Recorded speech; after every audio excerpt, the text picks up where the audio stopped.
Hello, everyone. Welcome to A Fistful of Dice. My name is Matt, and you're watching a daytime Mecha Hack game. We're going to be playing the Mecha Hack that we recently released over at Absolute Tabletop. There are links down in the description to pick this book up. There's a link to get the PDF. There's a link to get the physical book, pre-order the physical book, and that gives you a free PDF. And there's also a drive-through RPG link for those of you who prefer the old drive-through RPG library.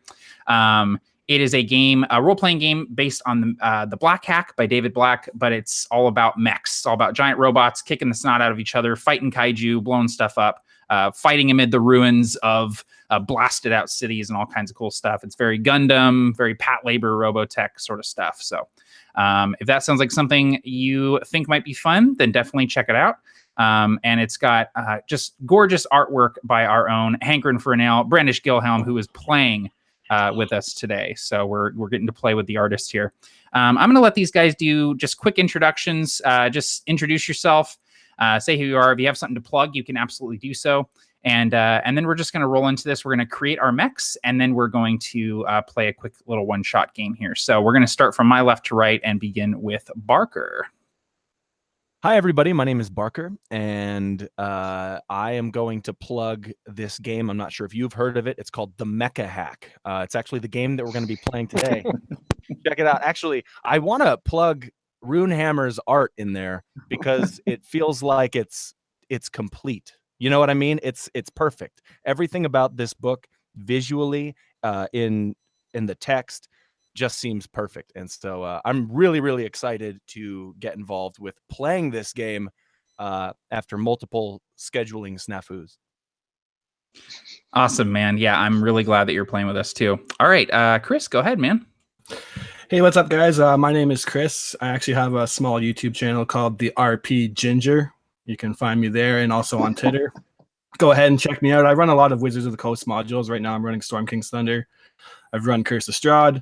I'm looking to do a West Marches style of Tomb of Annihilation, so check me out and say hello. That's great. Yeah, Tomb of Annihilation would be great for like a West Marches style game. That's great. Okay, Dan, go ahead, man.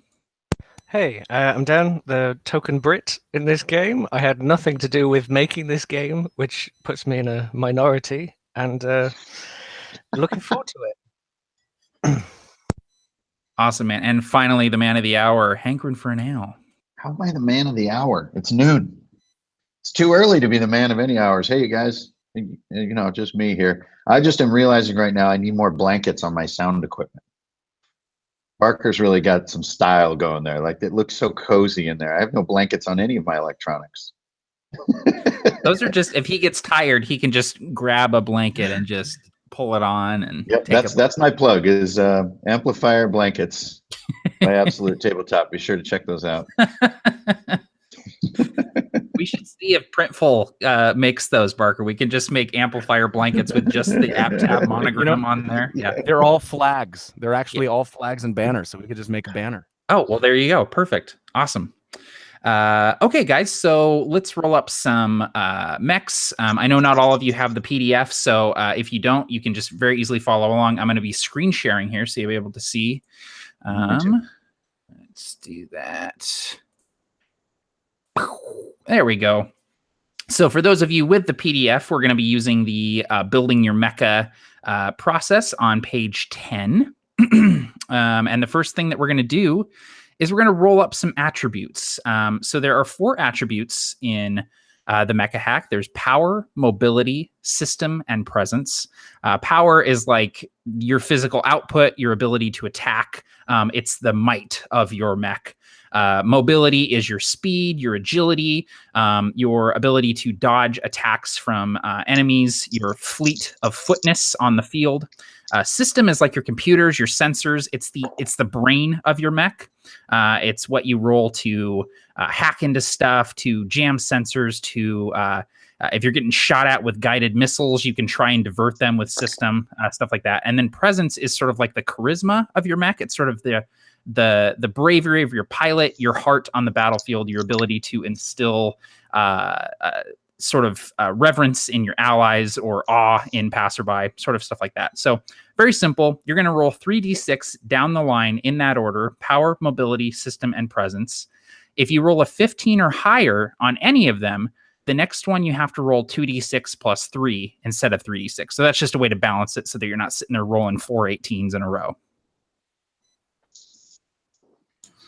Well, after rolling, I got my character concept already. I'm going to be the guy that dies in the first 5 minutes. Perfect. Call sign red shirt. No, that was mine. You stole mine. I absolutely kid you not. I just rolled 3 6s for my first roll. Oh, Lord. I'm not even that lucky usually. No. So I am in the tankiest, largest mech known to man. And yeah, I can't move. I'm basically in a house. I'm just a emplacement. She's a brick house. That's the theme song for your mech.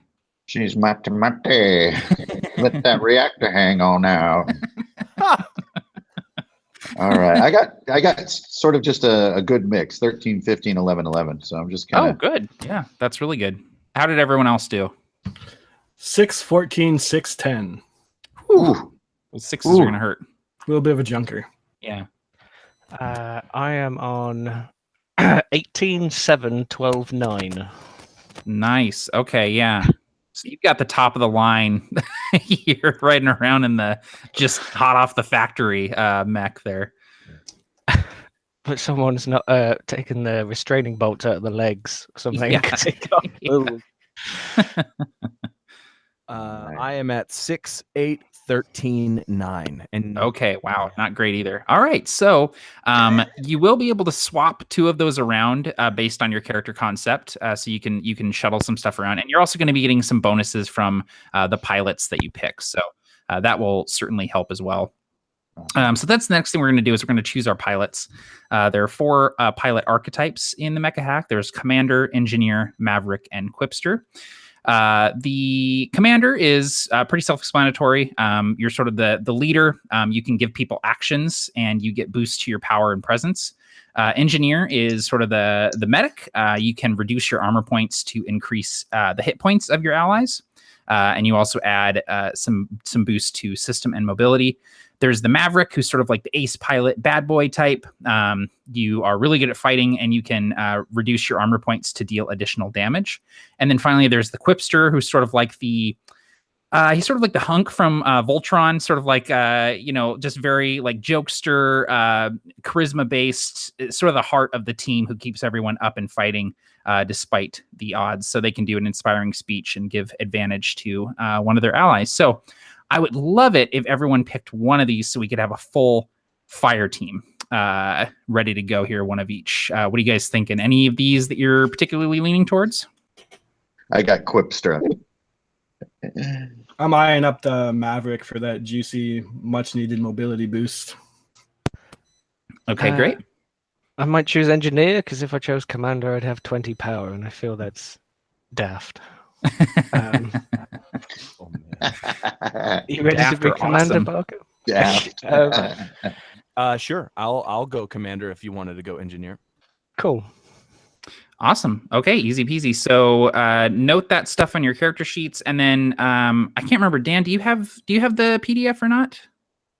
I don't, I'm afraid. Okay, cool. So I'll into it. basically, I don't know if you can see it on my screen or not, but I can read Yes, off I the abilities for. Okay, great. Then I I'm will. quickly copying them down. Yeah, you're doing that. I'm about to wipe the board clean in class, and you're copying it down. Cool. As a use action, choose or close. Oh yeah. Oh, so just being around me. I see. So I make an action. I'm like, give him one for the old Gipper boy. Oh, and then Yeah, they get exactly. Exactly that. Yep. Give him one for the old Gipper. For the old keeper. Which I guess is Ronald Reagan, right? So that's a little strange. He's not really part of this world. Space Reagan. Yeah, Space Reagan. There we go. All right. We good with pilots, guys? You got all your stuff noted down? Mm-hmm. Okay, great.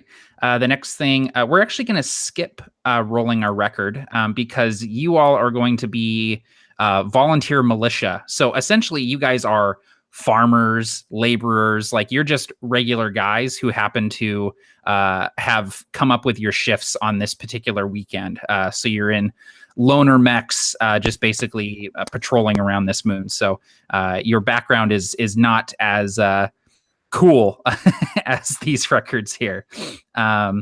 But we do get to pick our chassis. And again, I would love it if you guys would each pick one so we could have a full fire team. The chassis are the Brawler, the Scout, the Striker, and the Titan. The Brawler is sort of the main damage dealer. They can... they're very mobile. They can do what's called a charging strike, which allows them to use a move action to basically close the distance between themselves and an enemy and make an attack. They get crippling damage, which increases their range for critical hits, which is fairly powerful. So if you want to be an up-close and personal damage dealer, the Brawler is the way to go. The Scout is sort of the rogue. They're really light and quick. They don't have as much damage or armor. But they can cloak themselves as an action and also have advantage on attacks made while hidden and deal extra damage. So they basically get sneak attack or backstab. The Striker is sort of like the versatile, well-rounded mech, just really good all-around damage, great hit die. Their reactor is the best in the game, and the reactor is sort of, that plays a big role on a lot of the abilities that you're going to be using. They also can re-roll critical failures, which in this game is a 20 because it's a roll under resolution. And they can also recharge their allies' reactors, which is a really useful sort of support utility ability. Cool. The final chassis is the Titan. This is the big boy. This guy's got the best armor and hit points in the game. They don't do great damage, but they are sustainable.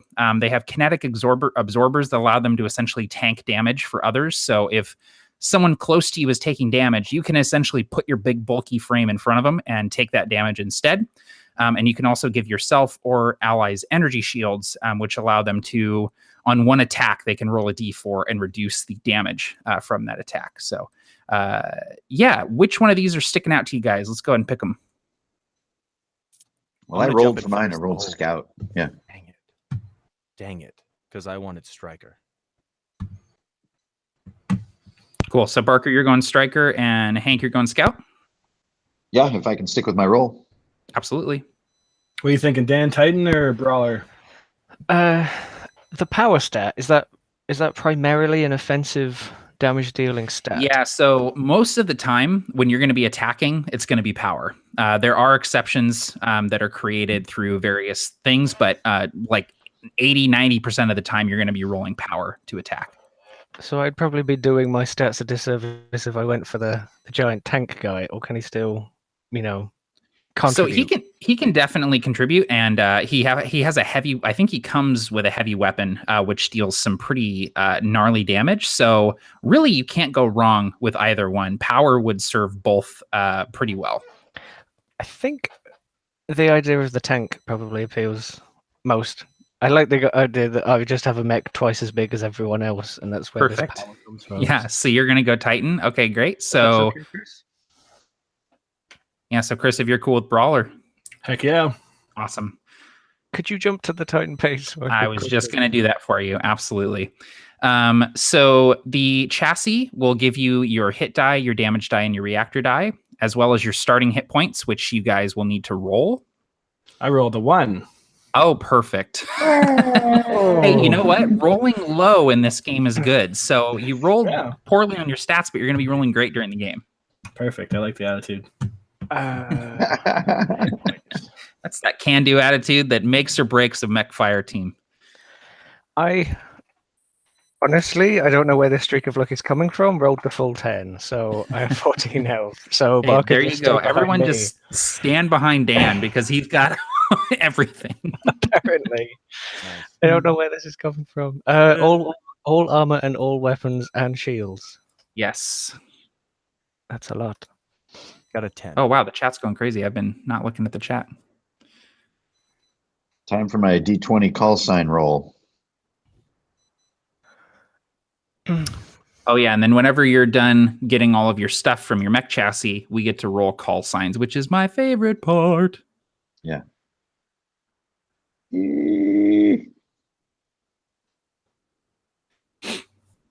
I do like how compact that character data is. You can assimilate that pretty quickly. Yes, yeah. I was pretty happy with the way that layout turned out, for sure. It's like a little stat block. This kinetic absorber and energy shield, is that a module rather than equipment? So those are chassis abilities. Right. Okay. Those will go in that little chassis ability box. Dagger heavy. Dude, that's a really good name for a scout. Oh my god, that's awesome. Wait a minute. Do I roll twice? Yes. I Roll roll twice. twice. Okay, so I'm our dagger. Dagger Lucifer. Oh my Dagger. god, that's even better. I'll take Dagger L then, we'll call it. Yeah. Okay. He calls me Lucifer. Except my mom. Dude. Crimson Eon. Oh my god, that's great. Dear Lord.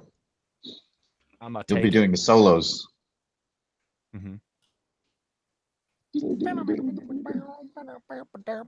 Okay, so Hank, you're Dagger Lucifer. Yep, the big L. Okay. And Barks, your Crimson Eon. Eon. I got Saber Danger. Okay. Yep.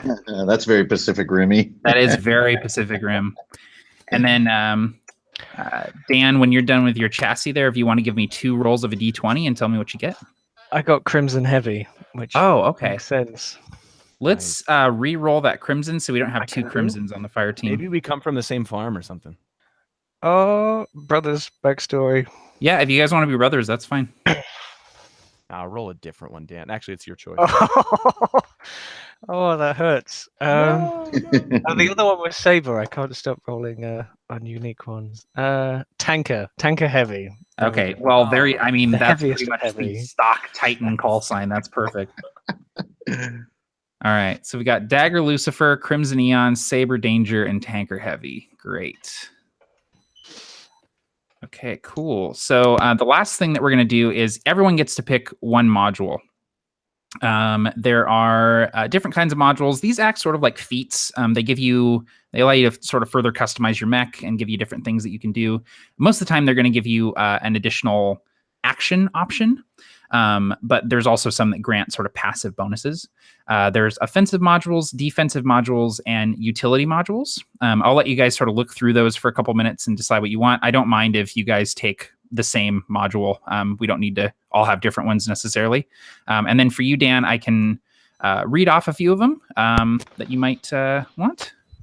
Or I can just sort of hang out on this page for a little bit and let you scroll through them. How many modules do we choose? Just one. Just one. Okay. I'll quickly skim these and then. Yep. I was just gonna D20 select mine. Cool. I place my hands in the hands of fate. Oh wait, I'm holding hands with fate. Let's just put it that way. Slow dancing with fate. That's right. All right, here we go.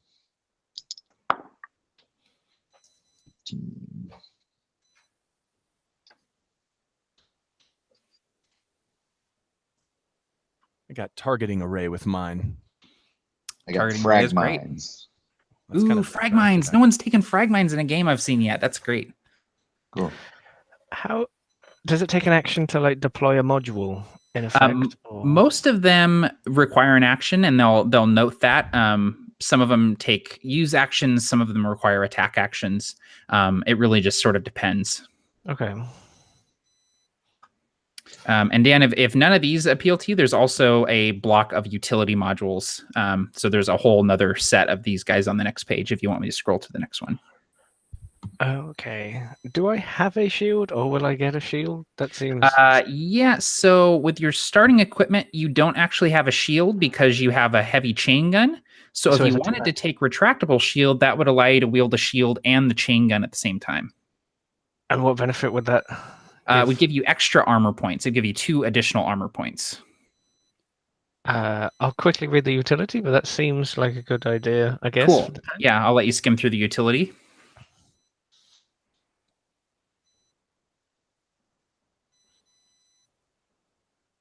Just to confirm, Matt, my armor points is starting off with a brawler at 5. Let me double check here really quick. Brawler gets 2, 3. Yep, 5. Correct. 3 from your armor and 2 from your shield. I'm gonna lean towards the grappler for a module. Oh, awesome. Yep, Nice. that's perfect for a brawler because you can pull him in and then hit him. Okay. I think it might be between the shield, the super reactor, or maybe just the giant chest laser. Chest beam is cool. So I don't know. What do you think's best for a tanky, high-powered individual? Which one do you want experimenting with? I suppose. Man, all of them would be good. What do you guys think, Fire Team? What do you think the Titan should have? Giant chest laser I all feel the like you way. can never go wrong with a giant chest laser. Yeah, I mean, come on, it's giant. It's multi-purposed, okay? Yep, you could shoot anything with it. That's an easy choice. You can shoot things off of high shelves with it. Just it's really versatile. Cool. So Hank, you went with the Frag mines. frag mines. 3 armor, 6 hit points, Quipster, Scout, dagger, revolver, light armor. Good to go. Awesome. All right. And Chris, what module did you end up taking? I went with the grappler. That's right. Awesome. Okay. Barker, what do you went with targeting ray, correct? I did go with targeting array. Awesome. All right. And then Dan's going chest beam. Mm-hmm. And you got that text okay, Dan, on there? I have. I know. Awesome. What's the? I know. Chain gun. We're going to get into equipment at some point in a moment. So I don't know what that does. your weapons all deal the amount of damage dictated by your damage die. Right. But because you have a heavy weapon, it's going to give you +2 attack and damage. Okay. So that's the only difference with the heavy weapons versus the light weapons. And so what that does is because this is roll under, the +2 attack is actually a negative. Like it makes it harder to aim this thing, but it does more damage. So heavy weapons are less accurate, but deal more damage. Yeah. I see. Okay, cool.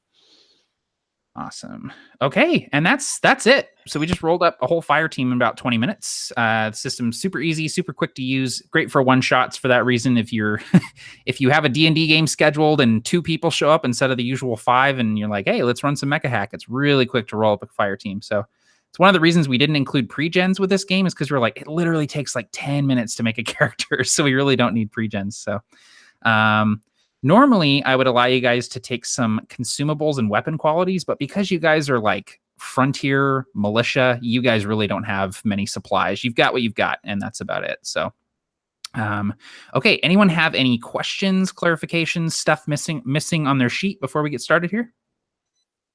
I don't think so. I think I'm good.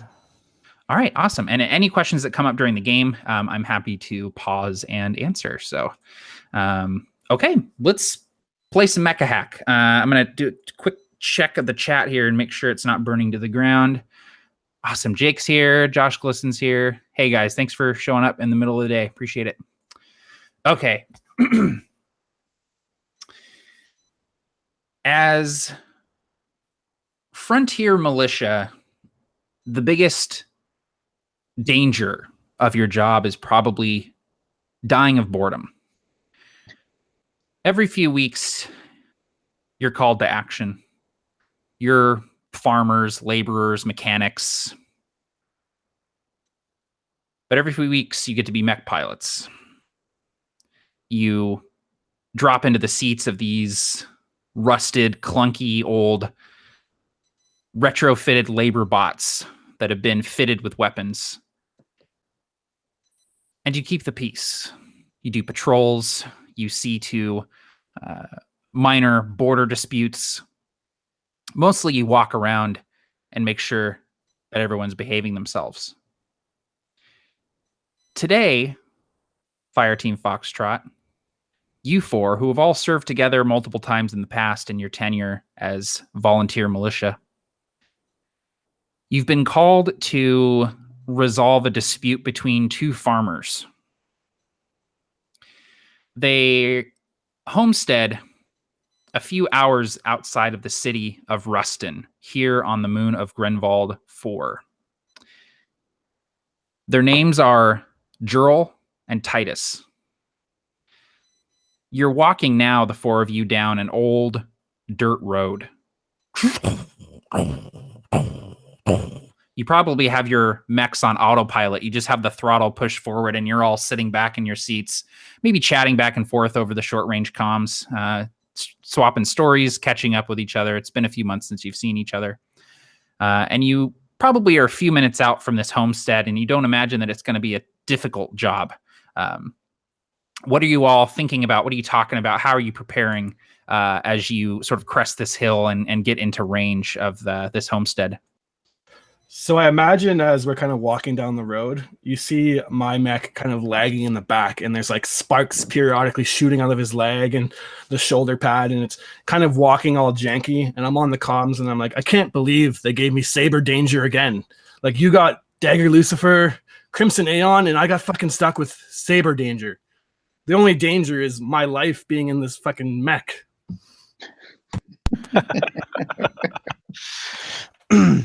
I've seen more danger in your grandma's sock drawer than on this next mission. That's fair. It's only two farmers disputing. How hard can it be? But I swear to God, if this thing breaks down on me.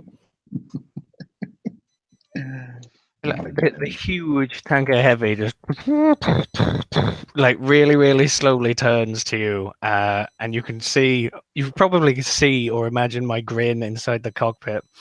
And I go, you know, if I got 5 minutes, I could check it out for you. I'd sooner just be done with it. Let's get going. We're not going to see any trouble. You know how it is out here in Ruston. Boring as shit. The huge mech sort of shrugs and then turns back and keeps walking. The droning chatter just after a while is dulled from my mind as I'm examining a heads-up display that is being populated automatically with maybe mission information and like a video feed or like a screenshot, a picture of this area of where we're headed. Are there any notable features or anything that I can find on this electronic HUD in front of my face? Yeah, you see, you can kind of zoom out and you see this like very, it's like a green, like terminal sort of style map, zoomed out with like the topographic features, the heights of different things. And you see that there's hills and mountains, and there's a forest sort of off to the east. And you see these just miles and miles and miles of plains that are farmed for grain. And there are just dozens, hundreds of farmers that live out here harvesting the grain that feeds the people of Grenwald, as well as the people of neighboring planets and moons here in the system of Lodestar Alpha. You also note that there is like there's a hussed out colony ship that has crashed like a few clicks off to the west, that's been there for probably a couple hundred years, long ago stripped of anything valuable. It's mostly a haunted house for local kids that they go climbing around inside this old hussed out colony ship, and they believe that there are ghosts that live inside of it. You also, you probably, sorry, I'm learning mech names. 1 second. Crimson, you probably also check in with command back in Ruston and let them know that you're approaching, and just sort of check in, give them your location and everything, and they give you the go ahead to sort of intervene and use whatever force is necessary to prevent a fight from breaking out. And as you crest this hill, whoever's in front, whoever's sort of taking point, you would see this sprawling fields, and you would see standing between two of these fields with a broken fence between them are two massive old labor bots, these harvester mechs.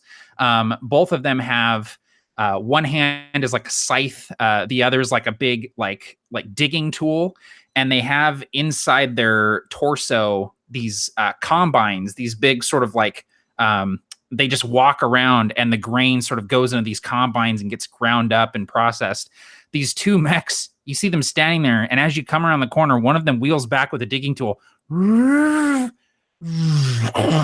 sort of crashes it into the other mech, and you see the other mech sort of and sort of fall backwards, kicking up dust. And you see these two harvester mechs just duking it out like Rock'em Sock'em Robot style, probably just within far range of you guys. 20 tons of steel, and all we can do is help out some pissed off farmers. The TV reception out here is terrible too, by the way. Latest episode of Moon Wars, I can barely make out the shoes. So let's get this job done and get back where the signal is somewhat decent. Yeah, I would disengage my autopilot, and which would probably show for everyone else, and say something like, "If you are unhappy, Saber, with your delegated equipment, I'm sure that," and he checks some sort of names in the information. Droll and Titus could suit you up with one of their, and then at that moment they just crashes. One mech just slams into another. Okay, maybe not. Imagine as he's saying that too, like we're all kind of stopping, unengaging our autopilots, and I go to like pull it, and it just jams. And where we see Barker's kind of mech or system, it's all like heads-up displays, maps, and systems. Mine's just like your grandma's old beater car, and there's lights flashing everywhere. And I'm just like, come on, bump into him. It's like, what the hell are these guys doing? Maybe I should take their mech. Oh boy. Gotta stop them before they cause any more trouble, though. Well, you can always stop them by plowing them over. Yeah, and I'll just like not disengaging autopilot yet because I can't, and I just like kind of push right past you guys, not even really wanting to, but heading towards the fight anyways, trying to get the autopilot off by any means. Look at him go. Yeah, check it out, Saber, and I'll go ahead and use my pilot ability, allowing one close or near mecha to immediately take a single move action that does not count towards their total actions, just so we can get there really quick and try to put a stop to the fight before it gets any worse. Perfect. Yeah. So, Saber, you're able to very easily close the distance between yourself and these two labor bots, even if you're not intending to. Yeah. So if I could, as he does that, maybe I just like fully push the autopilot off and finally start to gain momentum. And as I come near, can I use my grapple hook to kind of pull the one that's winning the fight back away and like break up the fight? Absolutely, you can. Yeah. So go ahead and whatever the module tells you to do, go ahead and do that. Test my power, and even though that's my best stat, I still rolled a 19. So the grapple hook just like shoots off past into the fields and like tears up a bunch of the grain and whatnot. I imagine I get their attention nonetheless, though. Yeah, it sort of like sort of arcs over them, and you see this steel cable just coiling behind it, and it slams into the ground, creating this big rut in the fields. And the mech that is sort of standing over the one that just dropped, like sort of looks up, and you see the cockpit pop open, and this old man, the old looking farmer in dirty overalls with like a sweat stained ball cap on, he sort of steps out and steps onto the chest of the mech, and he spits out and he goes, "What are y'all doing on my land? I'm just protecting my borders." Another textbook Foxtrot entrance. Hey, stand down, Jeb. We don't mean no harm. Is that the accent they use around here? Commander, I think you should handle this one.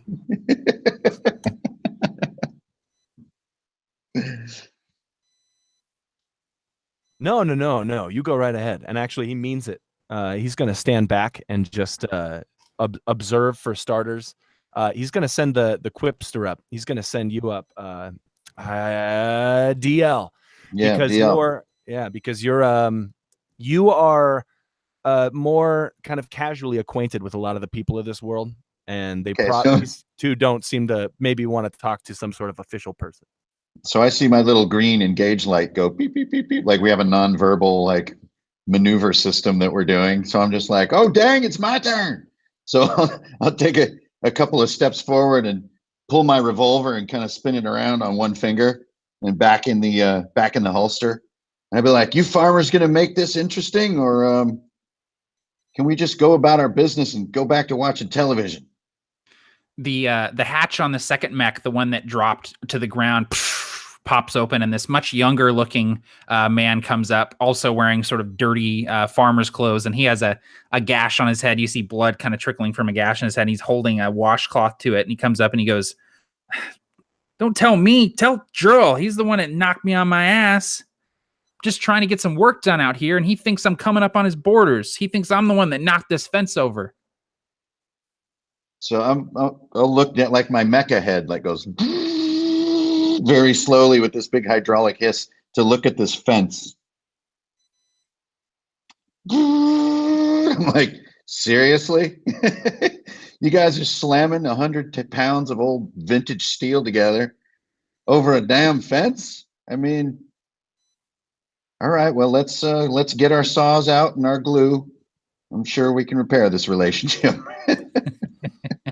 If you want to make a presence test there, Dagger, to try and calm these guys, you can. Yeah. So I'm trying to just, get them out of sort of kid bicker mode, and let's focus on what's wrong with this suspense here. So presence 13. Got a 13 exactly, so that's a fail, isn't it? It is a fail. It's a fail. It's not a hard fail, but they're still just very irate, and Jurl, the older one, he's like, "He's been coming up on my land here slowly but surely for years, and he's finally trying to cross over the fence and steal my grain. I gotta make a living."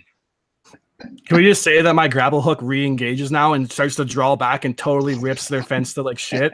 Just explodes it. It's like, "Oh, hey, now you're ripping up the fence." And even the young guy's like, "Come on, man, what are you doing?" Like they're both now mad at you instead of each other. It's like, oh, well, at least there's no fence to fight about. And a busted red light, completely busted and messed out and flickery, starts kind of trying to flash in front of you, Saber, on your dashboard. Disengage grapple unit. It's like, no, I swear I'm not doing anything, Commander. This piece of shit's just busted. And the commander, I'll pull out my sword, which is always kind of, I don't know. It's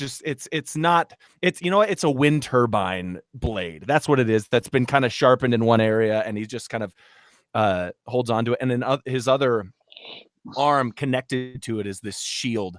And he's just going to start slowly moving forward, calmly, just to maybe his presence will be able to keep everyone calm. But that usually isn't the case. Yeah. Yeah, and the two farmers sort of seeing that there's a full fire team, that there's 4 mechs here, they both kind of are looking up in a bit of awe. And Jurl kind of like, he kicks, a piece of debris off of the torso of his mech and goes, "I just want someone to fix my fence. That's all. And I think he should be the one to do it." And he indicates Titus, who's like, "What?"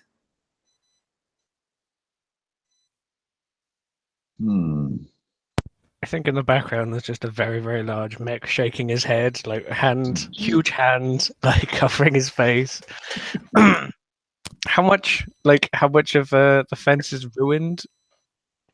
Not too much of it. There's definitely more ruined now that Saber dragged his grappling hook through it, but with the combined strength and efficiency of 4 mechs, you could very easily just take 10 minutes and probably get this fence back up. It's just steel poles that you can just drive back into the ground.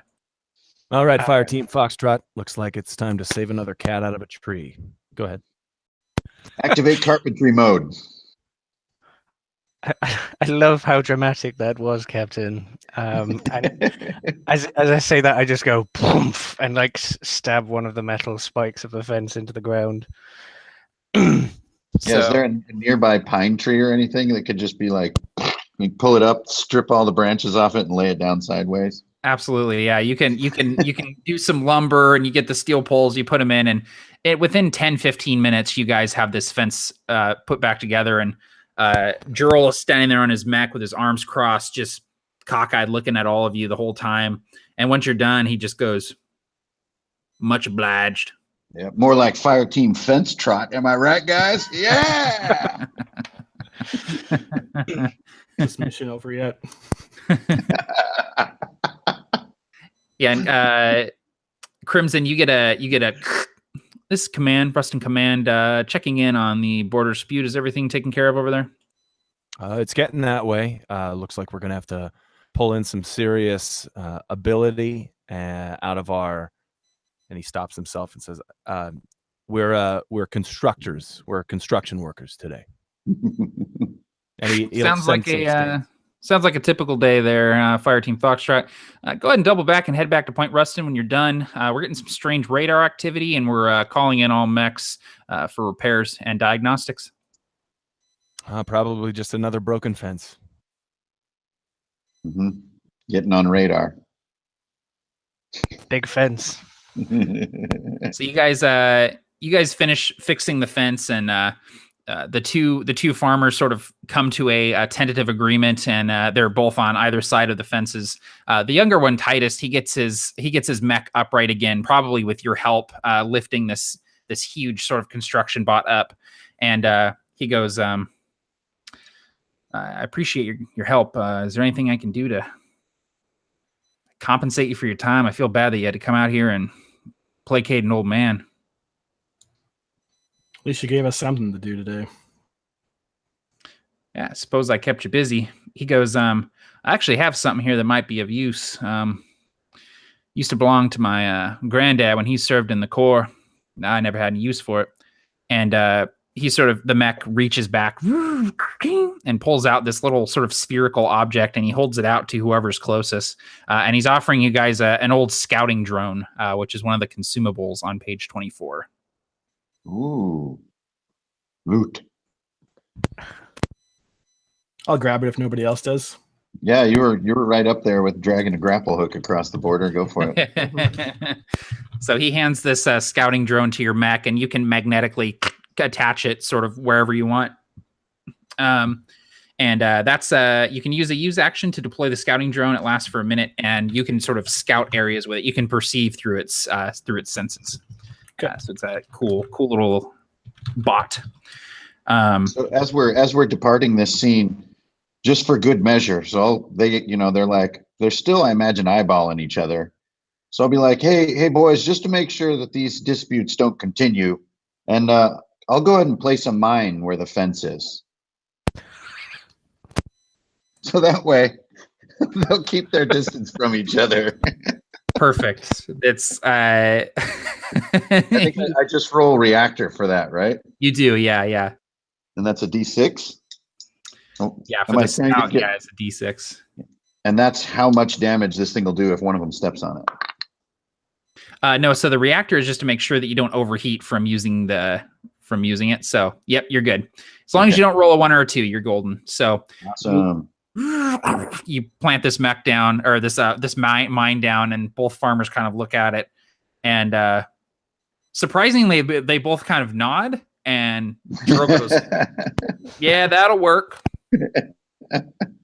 Right on. And don't forget, that frag is mine. Sorry, guys. Can we go back to base now? They both shake their heads. Fireteam Foxtrot, you guys head back on orders from command, doubling back to Point Ruston. You know it's going to be a few hours walk to get back there, but at least you've completed your work for the day. The sun is beginning to sort of dip low behind the horizon. You all sort of are starting to notice this sort of interference that command was mentioning. Occasionally the screen of your HUD sort of flicker, and you have to kind of tap them to bring them back up. And occasionally your voices will cut in and out on the short range comms. And there's kind of this strange sort of warbling sound that occasionally emits from the comms. It's like a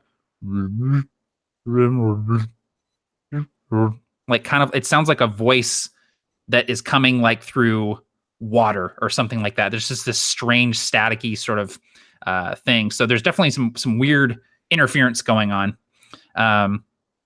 You're walking back, and there's a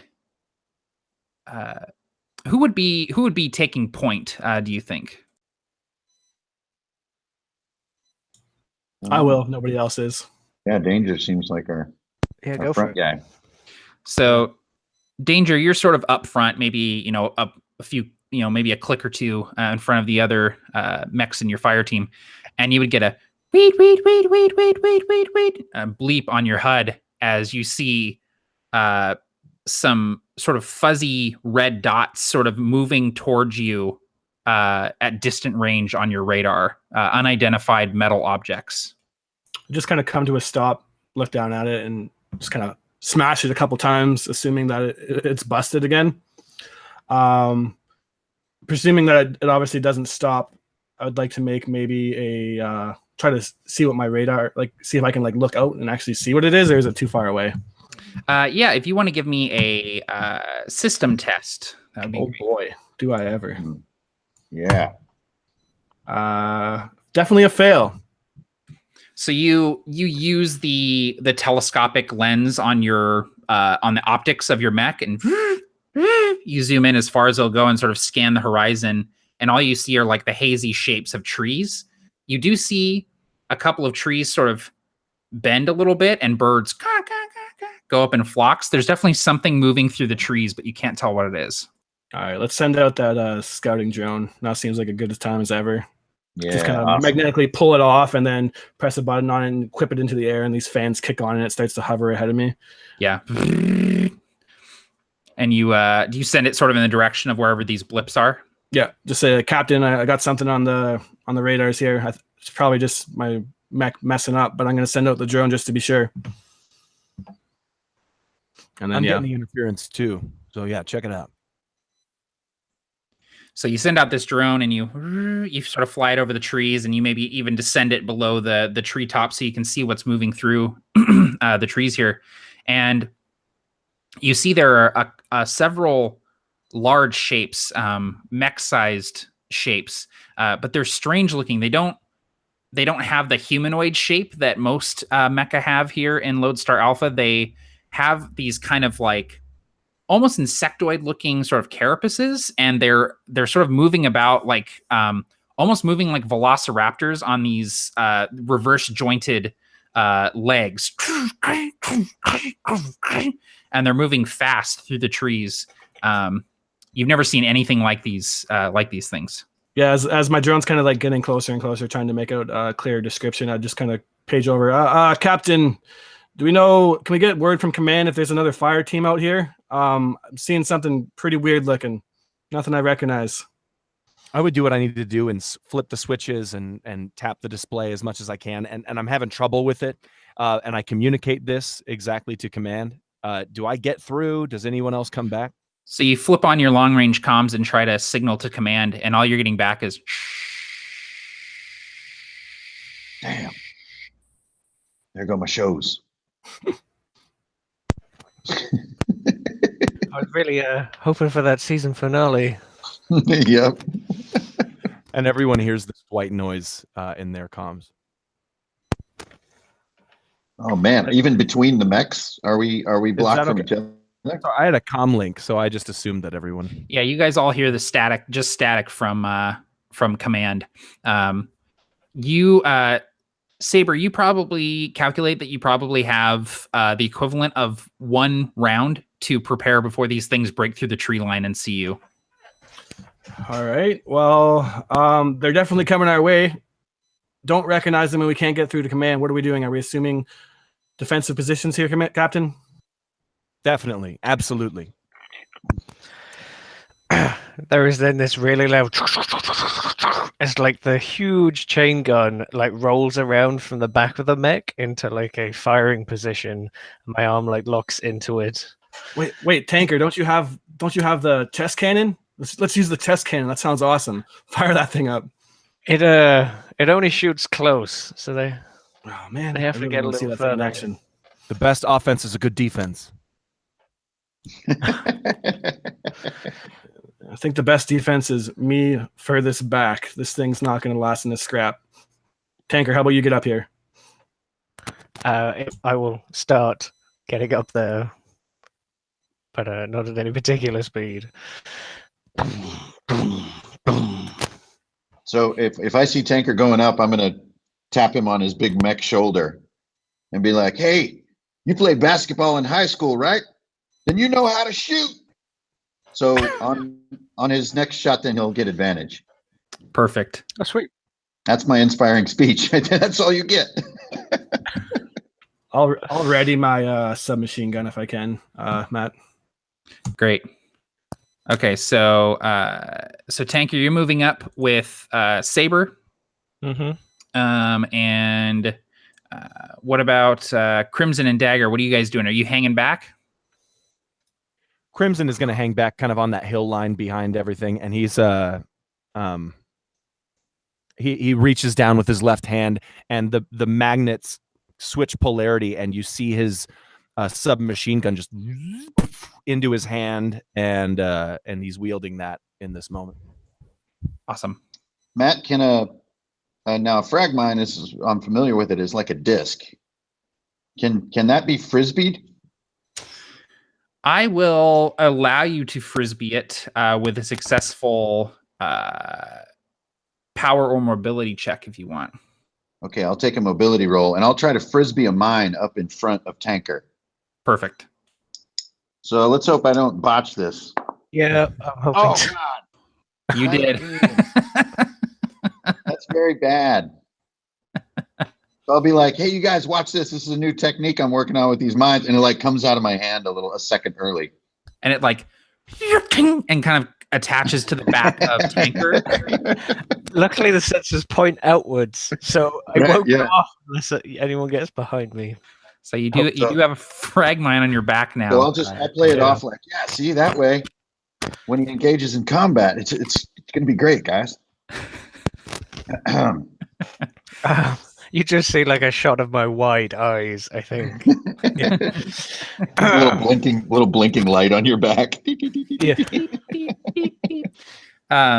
So the trees sort of, you see them crashing, you see more birds, and two of these strange looking mechs break through the tree line. Again, sort of insectoid looking, running about on two legs, and they sort of stop as they come out of the tree line, and they sort of sweep, and you see that they have these pods with rockets, two on set on top of them, and these sort of cannon looking things on the underside of them that are sort of swiveling independently of the head. They immediately start charging towards you, and I'm going to need everyone to roll initiative. So the way we do that is everyone rolls either mobility or system, whichever's higher for you, and just tell me if you succeed or not. Okay. Do I get a shot with the like readied action, or is that not a thing in this? You absolutely can if you want to. Yeah, if you want to open up with a volley before they charge at you.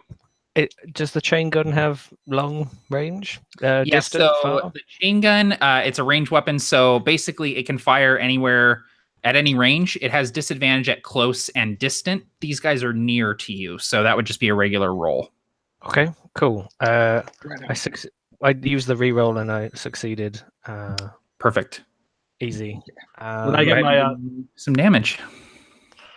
Would I also get my submachine gun off, or is that not close enough? I imagine that's pretty close range. You can if you want to, yes. So I get +2 to the damage, so that's 7 damage. Okay. Nice. As it like shreds into them.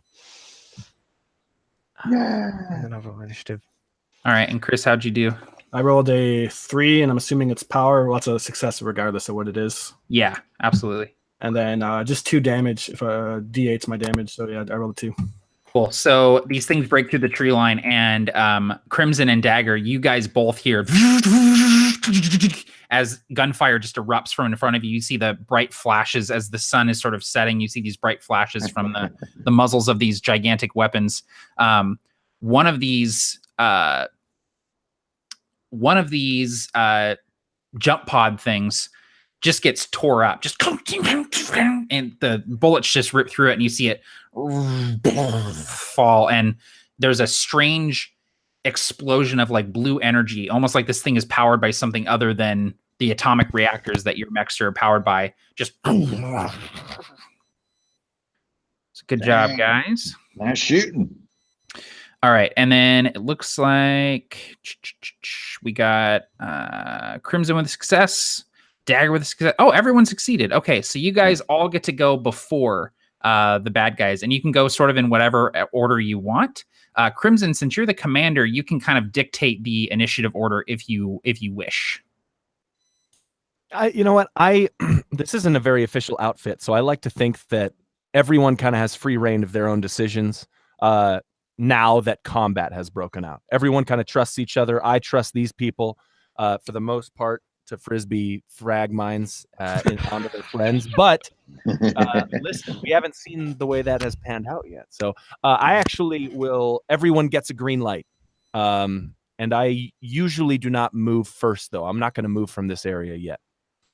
So I imagine as these things break the tree line, and I'm just like, what the hell is that thing? And then just instinctively start firing, completely shred it, and just like, oh shit, we shot it. Were we supposed to shoot it? And then the green lights come on, and I'm just like, oh, we were. And then I just like use my what's it called? That charging thing from my brawler, and I'm just gonna charge it into battle.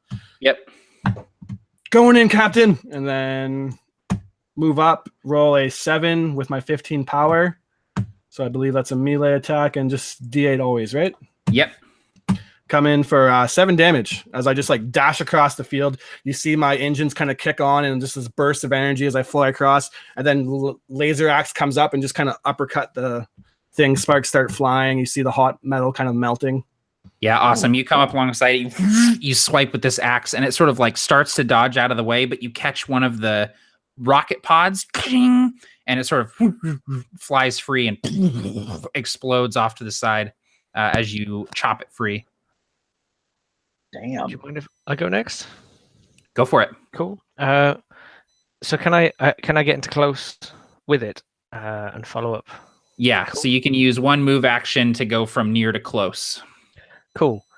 So as like Saber's dived in, hacking it to pieces, I like following on his wing, like just behind him, and as he goes to engage, both of the feet set down, the arm and the gun pull back, and the chest starts to operate. And it charges, and I've already rolled the dice. And then at the optimum time, I go, Saber, duck! And hopefully he does, as the laser arcs out. The giant chest beam arcs into it for 7 damage as well. Very cool. And that also pushes it back, correct? It does, yeah. Yeah, it just sort of goes hurling through the trees, and you see it smacking against branches. You see a couple of trees go and sort of topple as this massive machine goes hurtling through the trees. Nicely done. Okay, who's next? Is that destroyed, or is it just shoved into the woods? You can't really tell. You didn't see the explosion, so it's probably still active at least a little bit. Well, if I can, I'll try to vault off of Tanker, and then Very much put a mine on my back. So yeah. Well, let's hope I don't botch it. But Okay. basically, that's not your main. So like step on his shoulder, jump up, pull my dagger, and sort of land on to finish the kill if I can. So I don't know, maybe with a mobility roll. You can just test power and just describe it cool, man. That works for me. Here we go. Come on, baby. Oh God, 18. So My dice aren't built for this. you like vault off with the dagger, and you come down, and as you come down this damaged jump pod, you see boosters on its legs go and it sort of slides out of the way, and you slam down into the ground and sort of look up, and you see it's righted itself with these boosters. Yeah, and I'm like right in front of it. Yeah. Yes, you are. Well, howdy doody.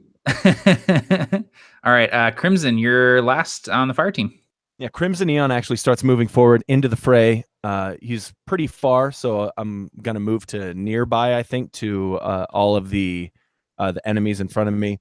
And there's because you know what, he checks the his information as to everyone else's reactors, and he sees flickering. He might not be able to see all the information depending on the interference, but seeing that no one's reactor is in short supply or doing poorly currently, unless I missed something or I'm mistaken, he's just going to position himself behind and near to his friends. Okay, cool. You do so. You can move up, and you're standing behind Tanker and Saber, and you see Dagger sort of in front of them, sort of crouched low. You're also able to do an attack if you so wish after your move. So with a submachine gun or a sword, I am able to attack from near. I thought that was cool. Yeah, so this submachine gun would be what you'd use to attack from near. The sword would only be good up close. Okay, then absolutely. The submachine gun I am going to use to attack.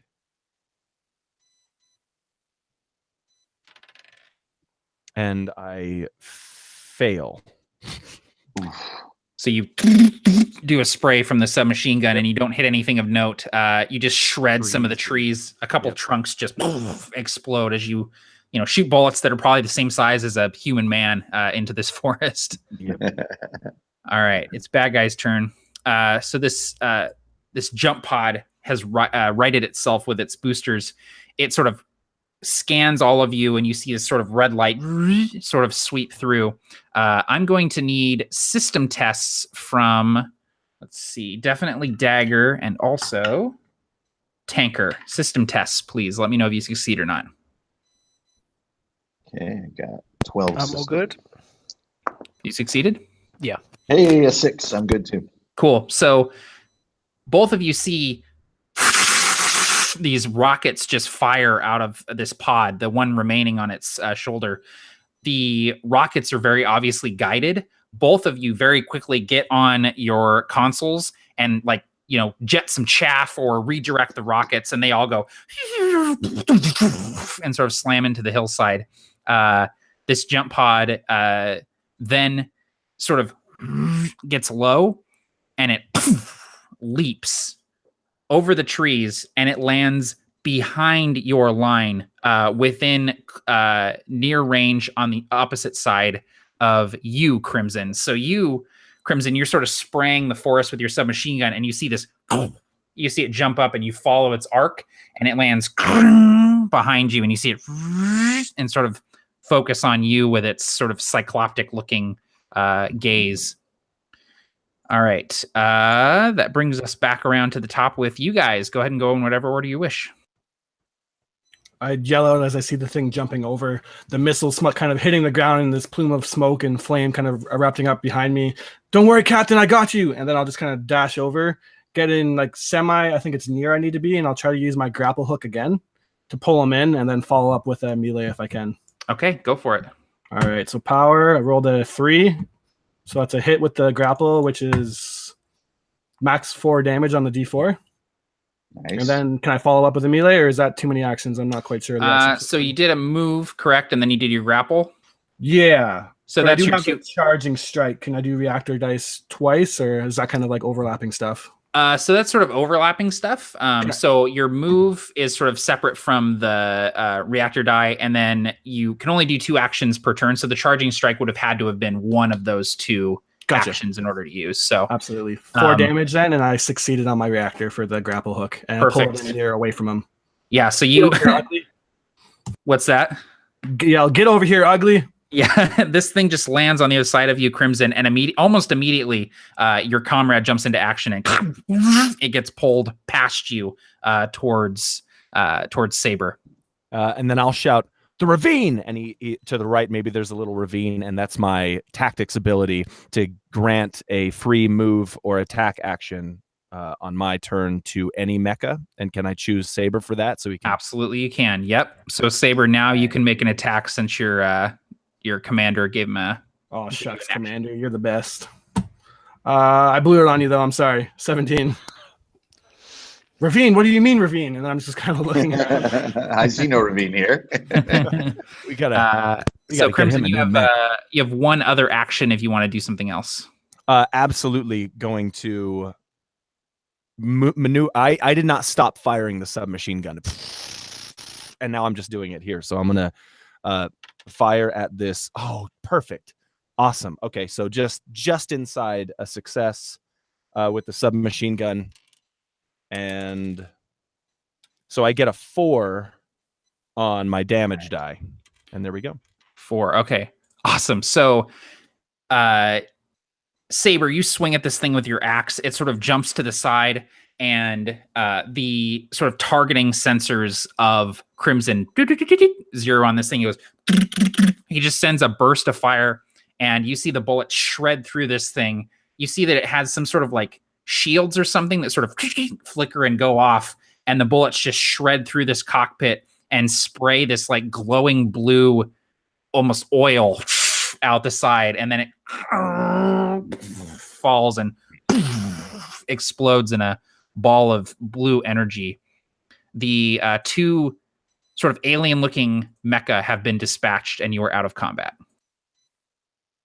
We got to get you a new got one. him in the brain, Captain. Tanker looms over one of the corpses and like prods it with the chain gun, and it's just like being an engineer, trying to get an idea of how these things actually work. While he's poking at it, I'll like tiptoe up behind him and very gingerly deactivate the mine and remove it. And then if he turns around, I'm just like, "Hey, good, great job." Yeah. You're like fake patting him on the back as you're tucking the mine behind you. Yeah. Exactly. Great job. Good shooting. What do we got here? What are we looking at, buddy? If you want to give me a system check there, Dan, you can try and sort of scan this thing and see what it is. Just narrowly succeeded. So you've never seen anything like this. It definitely doesn't run on atomic energy like your mechs do. It's also of a completely sort of alien and unknown design. When you scan it, though, you can kind of see the skeleton of that there was a pilot inside, and the pilot appears to be human. It's hard to say for sure because they've just been obliterated by fire from you guys, but the skeleton looks fairly human. So, Captain, the technology is alien, but I think whatever's inside it is like you and me. At least, you know, prior to being shot by everything we have. You ever I seen never- anything like this? And he looks to the team's Quipster, looks to DL. Well, I guess I would like to. Can I scan my memory a little bit? Do I remember anything like this, Matt? You have maybe heard stories from like, you know, space truckers that come in from the edges of the system, and they talk about strange ships prowling the darkness beyond the light of the sun of Lodestar Alpha. But beyond that, nothing Right. concrete. So yeah, I'll just look at the wreckage, and Captain asks me, and I'm like, "Looks like junk and a dead body to me." You've seen plenty of those. And blue stuff. Am I right? So you all are sort of standing around, you're inspecting the wreckage of these strange looking mechs, and it goes dark. You know the sun was dipping below the horizon, but it's too early for sunset, and you all sort of turn and look, and there is a gigantic spacecraft eclipsing the setting sun. It's conical shaped, but it has like these strange tendril-like appendages that are sort of writhing out of the front of it. And it's looming on the horizon, completely eclipsing the sun. And you only have a moment to take this in, this sort of unreckonable thing, before it begins bombarding the surface of the planet. I need mobility tests from everyone. Woo. Hello. Yeah. That escalated quickly. So I think Tanker was like, maybe we should take it back as some sort of evidence or study. What? Looks up. Have you ever seen anything like that? No. And fails mobility checks, probably gets hit by a blast. Even though Saber's mobility is absolutely garbage, the superior pilot piloting seems to get control over it, and I do manage to just narrowly succeed my mobility check. So anyone who failed, you're going to be taking 6 damage. Ooh. Anyone who succeeded is going to be taking 3. Oh, that puts me at 0. I'm hit by an orbital weapon. So you can burn armor to reduce Okay, that okay. damage. If you want to spend armor points, you can. Yeah, so it just, one of these orbital weapons hits like my shoulder plate and just blows it clean off. So I just got like arm actuators hanging out.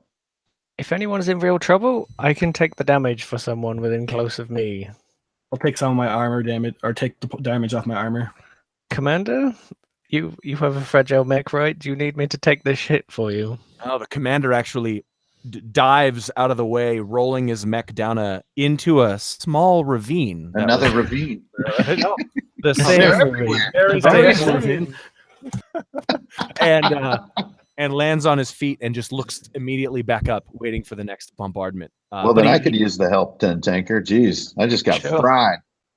How much? I can take the entire hit. Did you fail? So you took 6. Yeah, I took 6. So if you can take 3 of it, that would be very nice. Or you can take the whole thing. Can I split it, or do I just take the entire attack? I'll let you guys split it up if you want. Okay, cool. It's not explicitly stated in the rules, but Sure, I'll take 3. So I almost instinctively reach out a huge arm that's maybe as big as some smaller mechs and just take a blast for you, I think. With the kinetic absorbers, doesn't show as much. that's a And then good Titan. I'll look up and see this ship is behind Tanker's silhouette as this arm is above me, and like in my mech, I'll hit my little foot pedal that I have for inspirational music. It'll be like "Shine an ever loving light on me." Slow motion I kind like of that you have a Deadpool cinema specific shot. foot pedal for it. That's perfect. So in case you can't take your hands off the yokes, you can still get the music going. So that's good. Yeah. So this ship, you just see these blue, almost artillery shots, just landing, and there's just craters, and the shots are like, it's like this, almost like plasma that's just leaving these glassy craters, just instantly melting the soil as they hit. The sky flushes this sort of bright blue as all of these shots sort of light up the dark sky as it eclipses the sun. You've never seen anything like this. You immediately, on your comms, all receive just sort of garbled messages, people panicking, other fire teams across the planet, just requesting aid, requesting help, requesting air pickup, command back in Ruston, requesting all mechs return to Point Ruston immediately for evac and defense. Just all of these messages, and then all of them just cut out. Oh, crap. Just static, and you hear that strange over the comms. We need to get back to HQ. I don't know, Captain. Base sounds a lot like breakfast yesterday. Toast.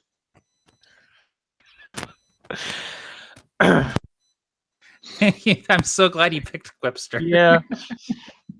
Yeah, Tanker like picks you up off the ground with the same burnt arm, I think. Well, we can't stand around here. Maybe is it just continuing to bombard, or is the bombardment kind of like ceased? The bombardment seems to cease, but you also see these like blue beams of light sort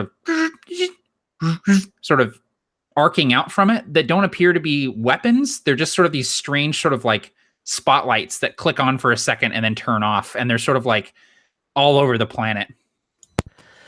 Is it possible from the wreckage of either two of the walkers that I could take some sort of transponder or something like functional from their systems that might help us, hack into their comms? Or absolutely, that's a great idea. Go ahead and give me a system test to try and like access that and remove it safely.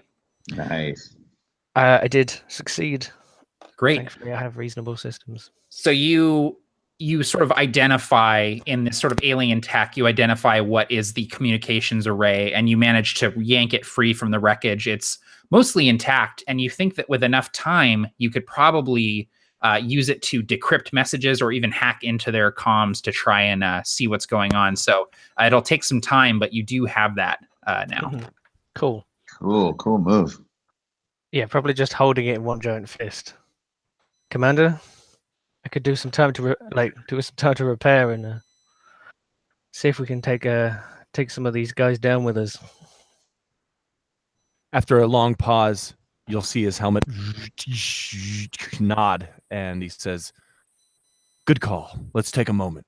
and he'll set up a defensive. He'll start setting up his defensive perimeter around the Titan, and offer others to do the same. Maybe there's a yellow light somewhere. I don't know. I don't Like we're just gonna hold right here and just try to fight him off. Well, I was thinking maybe retreating to, the woods or mountains or something. Captain, there seems to be like this ravine here. Maybe we can follow it for cover. Well done. Great call.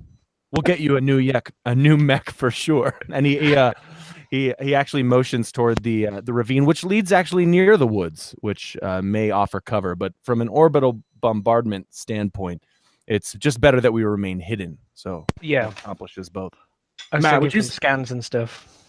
Would you say I have any time left on my scouting drone? I'm not sure how much. Like it's at a minute, and probably not much. You maybe have a few seconds that you like could fly it use. straight in the air and see like how many blue silhouettes are ahead of us. Absolutely. So you see you have maybe 10 seconds left on the drone, and you shoot it up into the sky, and you get a good sort of lay of the land.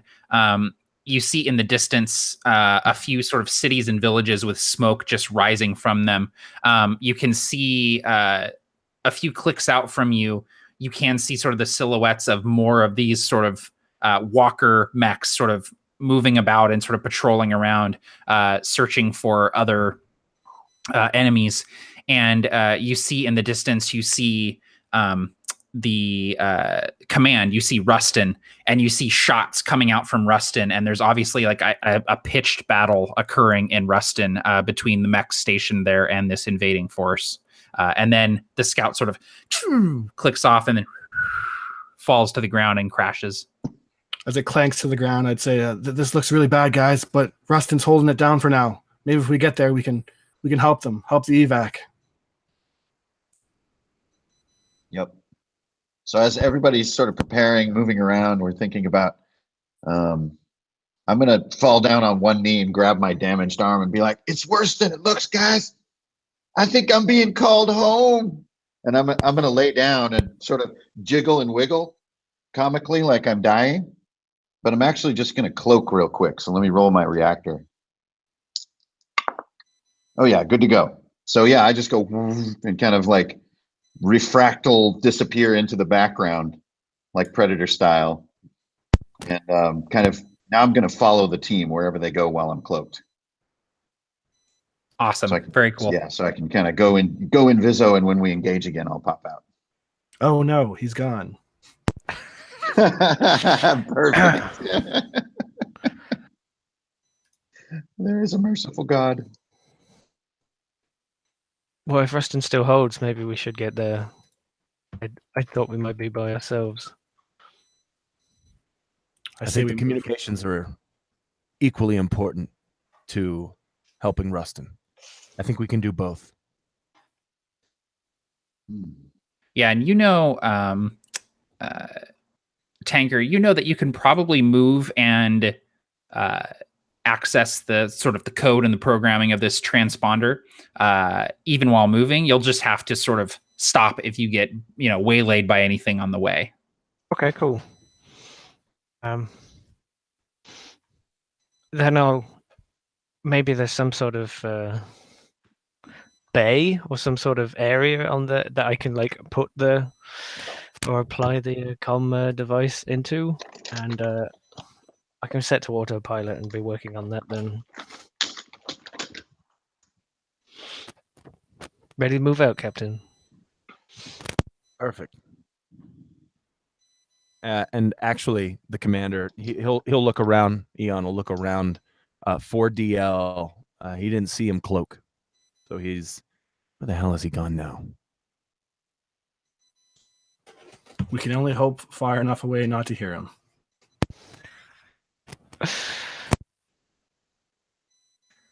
So the fire team's going to set out, and you guys are heading in the direction of Rustin, you said? Yes. Yes. Cool. Following the ravine, though, because I spotted it. Yes.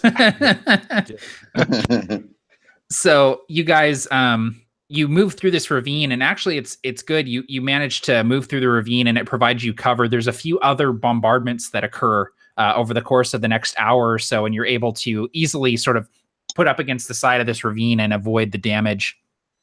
The ravine, goes westward for several clicks and then rises up. And you guys sort of come up out of this ravine and you see this blown out village, this like small town. You see the buildings are toppled. You see smoke sort of curling from it. And anyone sort of on the comms or on the radar would detect like a faint blue blip in the city that is matches the transponder of another Fireteam mech, another Frontier mech on your guys' side. Are you all picking up this signal? And I'll try to feed it to them. See, not really, but I trust you that it's there. That's your first mistake. He notes as the blipping and interference is still occurring. Sounds terrestrial, Captain. Rescue? Could be a trap. Could be. How cynical are you feeling? I'm not sure how many choices we have. Let's make for it. So the fire team moves out. You guys come up through the ruins of the city. You see all of these craters, these glassy craters from the bombardment. You see several mechs that have been completely destroyed. You recognize the markings on these mechs as being the members of Fireteam Charlie. And a couple of them are sort of completely obliterated. You see one is like slumped against a building and the cockpit is completely blown out. There's nothing left, just a hole right through the center of this thing's chest where a pilot once sat. And it's just sort of leaned up against a building. And as you come around through the alleys and sort of the winding roads of this town, you come into the center of town, this plaza, and you see another Titan chassis. And it's sort of in the middle of the plaza, and you see it trying to get up. You see it's missing one arm, and its legs are completely inoperable. And it's like grabbing onto the fountain in the middle of the town, trying to like pull itself up and right itself. You see the servos just sparks are just coming up out of this thing as it's trying to survive, trying to stand.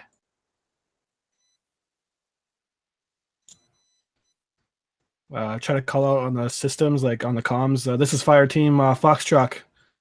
Who is that? We see it as our own mech, right? It's not one of the aliens. Okay, yeah. Then yeah, I'd call out to it. This is Fireteam Foxtrot. What's going on here? Can we help you? The mech would sort of turn and kind of look around, maybe spotting you guys, and you would hear over the comms, "This is Vortex Zenith, Fireteam Charlie. I'm heavily damaged. Reactor's overheated. I'm barely making it, guys. There's stay in cover. There's something over there." And he sort of like sort of indicates with his one good arm that there's something on the other side of town. Try to calm into. Sorry, go ahead. No, you go ahead. Calm into Dagger and see if he can get a peek while he's cloaked.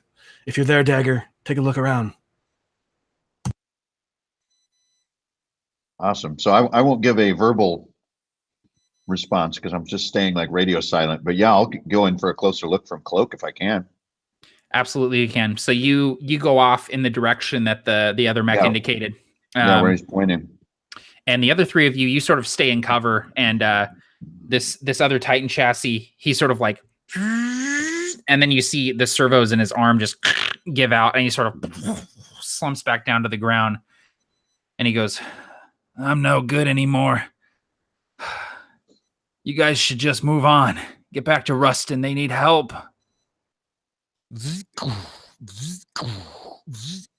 You would hear throughout as Eon's going to approach him, get close, staying in cover from the direction that he pointed at, and say, nothing a reactor check might handle. And he puts his hand up against the area where this reactor is on this Titan, and he's going to try to charge it with his own powers to make his reactor improve. Go for it. So that'll require a roll of your reactor die, but you do so. You charge his reactor, and you see him kind of stand up. You see the lights that are sort of flickering grow stronger. And he manages to sort of like haul himself up to his knees at least. Cool. And I did roll my reactor die, and I see for a moment everything kind of dims inside the cockpit, and you might even see on the outside some of the lights and servos unwind a little bit, and then it comes back. I succeed at the reactor throw. Perfect. So you give up some of your energy to help this guy, Vortex. And he says, any idea what these things are? They came out of nowhere. It's like they appeared in these columns of blue light shot out of that big ship. There were so many of them, they swarmed over us. There's nothing we could do. Into it right now. And he actually nods towards the Titan who's examining this communications array. Yeah, and it's probably about this time, Dan, that you would actually be able to sort of crack this transponder, and you're able to pull the cipher out of it. And if you sort of apply it to this garbled message that's being broadcasted, you can actually decrypt it. Captain, I've got a breakthrough here. Just putting through the cipher into all our comms. Vortex, patching you in. And I'll patch into everyone. So the garbled message sort of begins to sound like actual words, and you just hear, "The forgotten sons and daughters have returned. You left us behind. We will leave you in ruin. Resistance only delays what has already been foretold to come to pass." And it just says that again and again and again and again. Whoa. Whoa. Vortex. I don't know about you, but I want to resist a little more. Vortex kind of nods, and he goes, "I'm no good moving, but if you find me a weapon, I'll hold this point for as long as I can." Do these mechs usually have room for, one more person? Or You could probably cram another person in the cockpit. It would be a tight fit, but... Sure. I mean, you're welcome to ride along, but I can find you something if you'd rather stay. I won't be any use to you crammed into a cockpit. Find me a weapon, I'll hold this point. Yeah. That's my kind of NPC. I'll rummage around some of the mechs around here until I find... Yeah, you find the mech that's sort of slumped against the wall with its cockpit missing. You find that it's holding a submachine gun, and you can kind of wrench it free.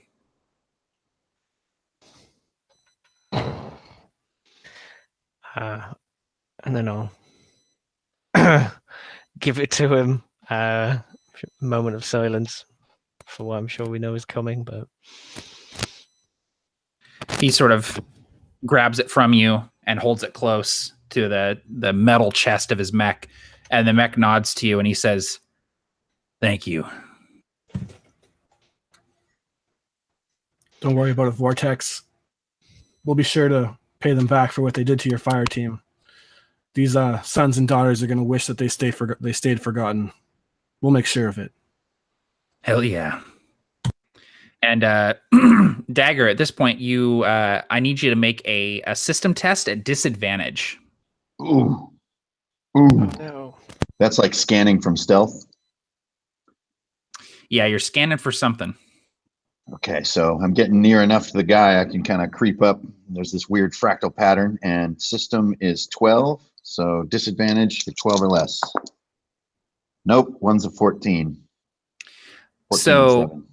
You're coming around the corner and you're sort of looking, and you see this kind of like hazy sort of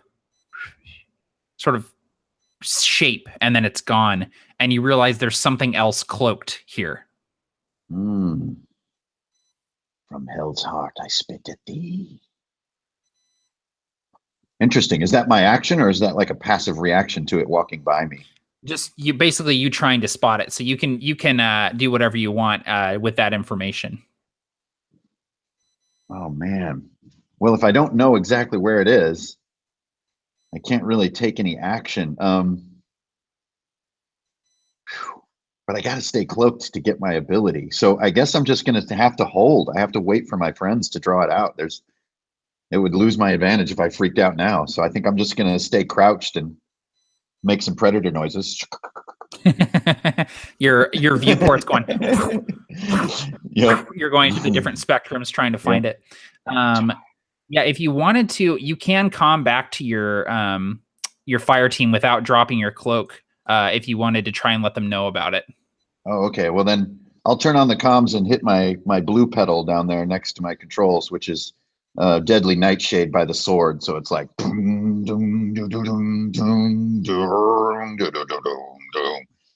That's like my cue for I think we're about to all get blown to hell. Do I get 70s fantasy rock in my mech, even though we're on Lodestar? Yeah, you have to, definitely. Okay. I think it's a requirement. So the rest of Fireteam Foxtrot, you are now aware that there is a cloaked being of some kind on the other side of this city that appears to be sort of stalking you and waiting for a clear shot.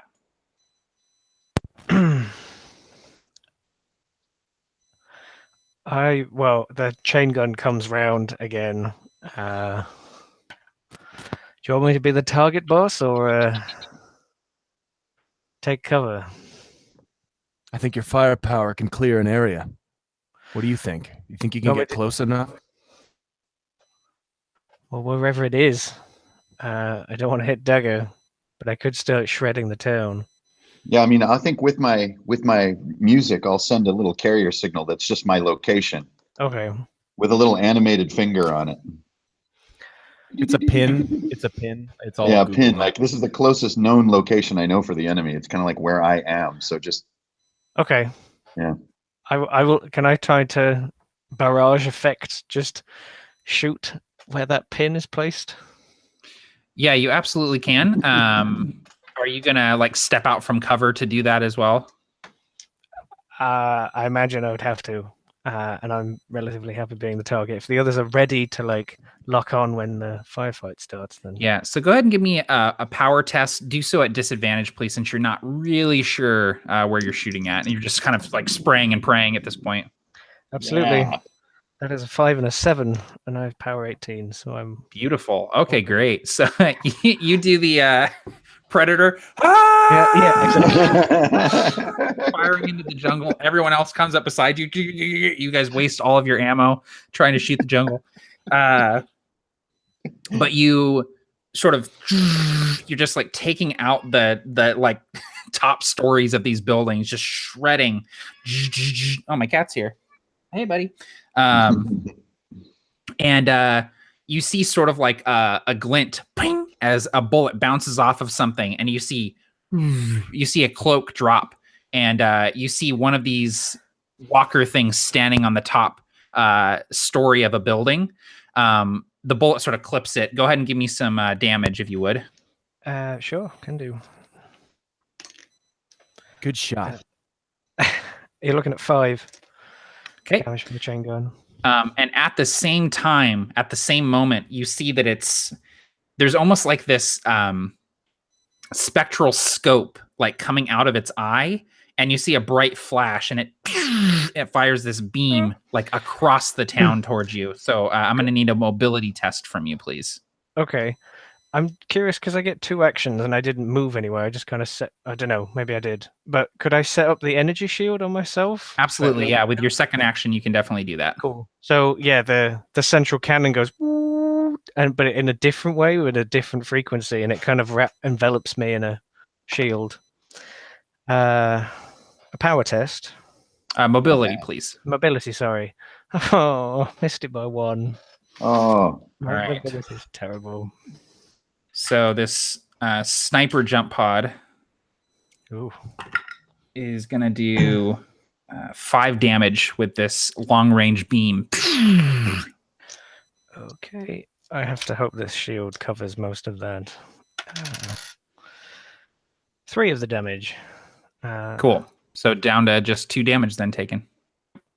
I'm on 8 hit points at 14. And make sure you roll your reactor die for that energy shield as well. I shall do.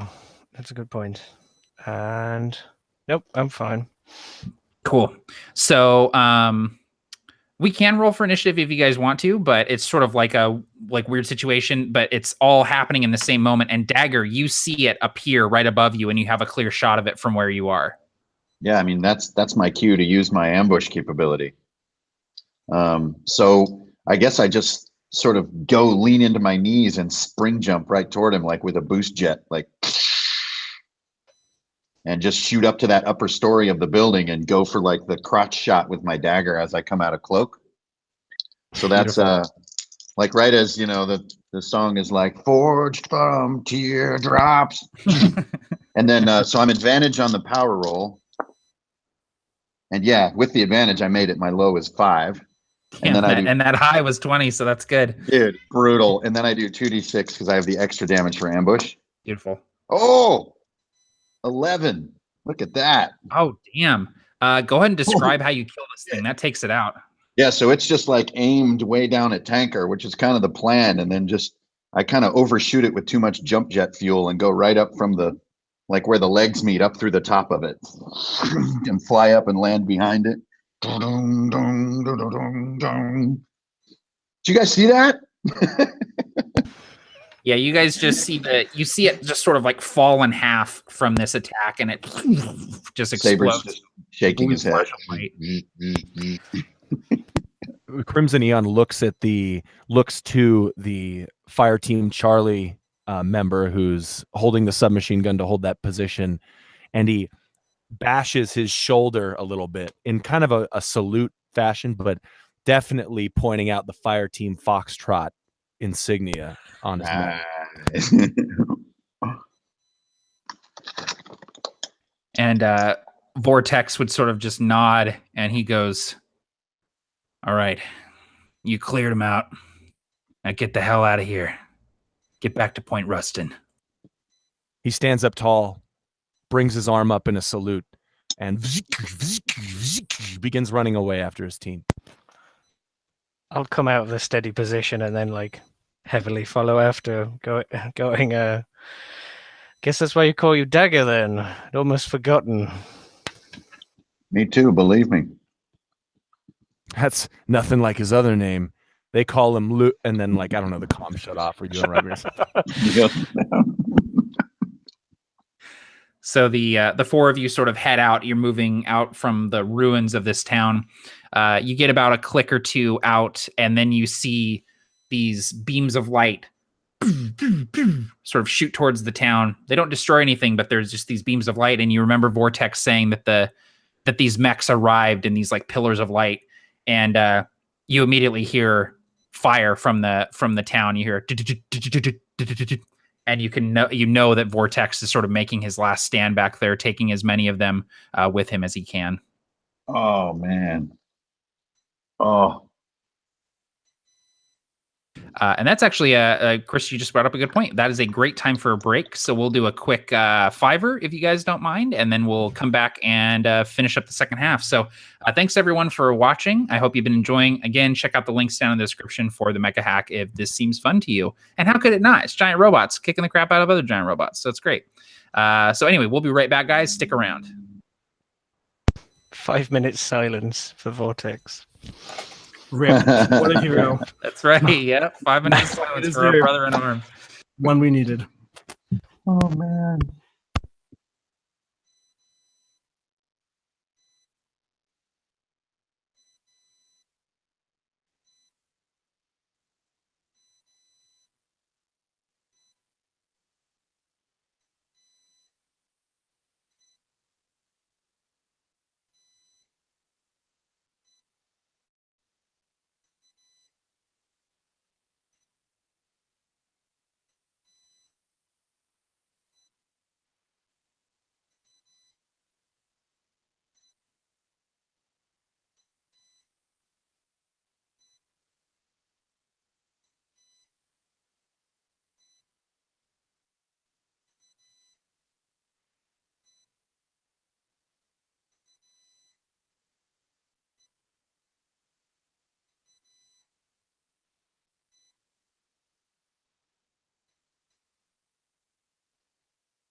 Deadly nightshade, poison, hemlock, feathered serpent, forged from teardrops. Oh yeah. Oh yeah. So you're the guy who did the art. I'm the guy that did the art. It's a really impressive looking art. From what I've Oh, seen. thanks, man. I love the silhouette. Simple and but awesome. Thanks, man. I did it all on this crazy remarkable tablet that I got. It's like a weird. It's basically a super advanced Etch-a-Sketch. It like works with like magnetic dust to draw all the stuff. It's crazy. That's awesome. A very non-conventional art pipeline there, but yeah, thank you. I could do this stuff all day. I was actually thinking about doing like a supplement for the game that's just like a ton of little mech tokens and stuff. That'd be cool. Living the dream, drawing mechs.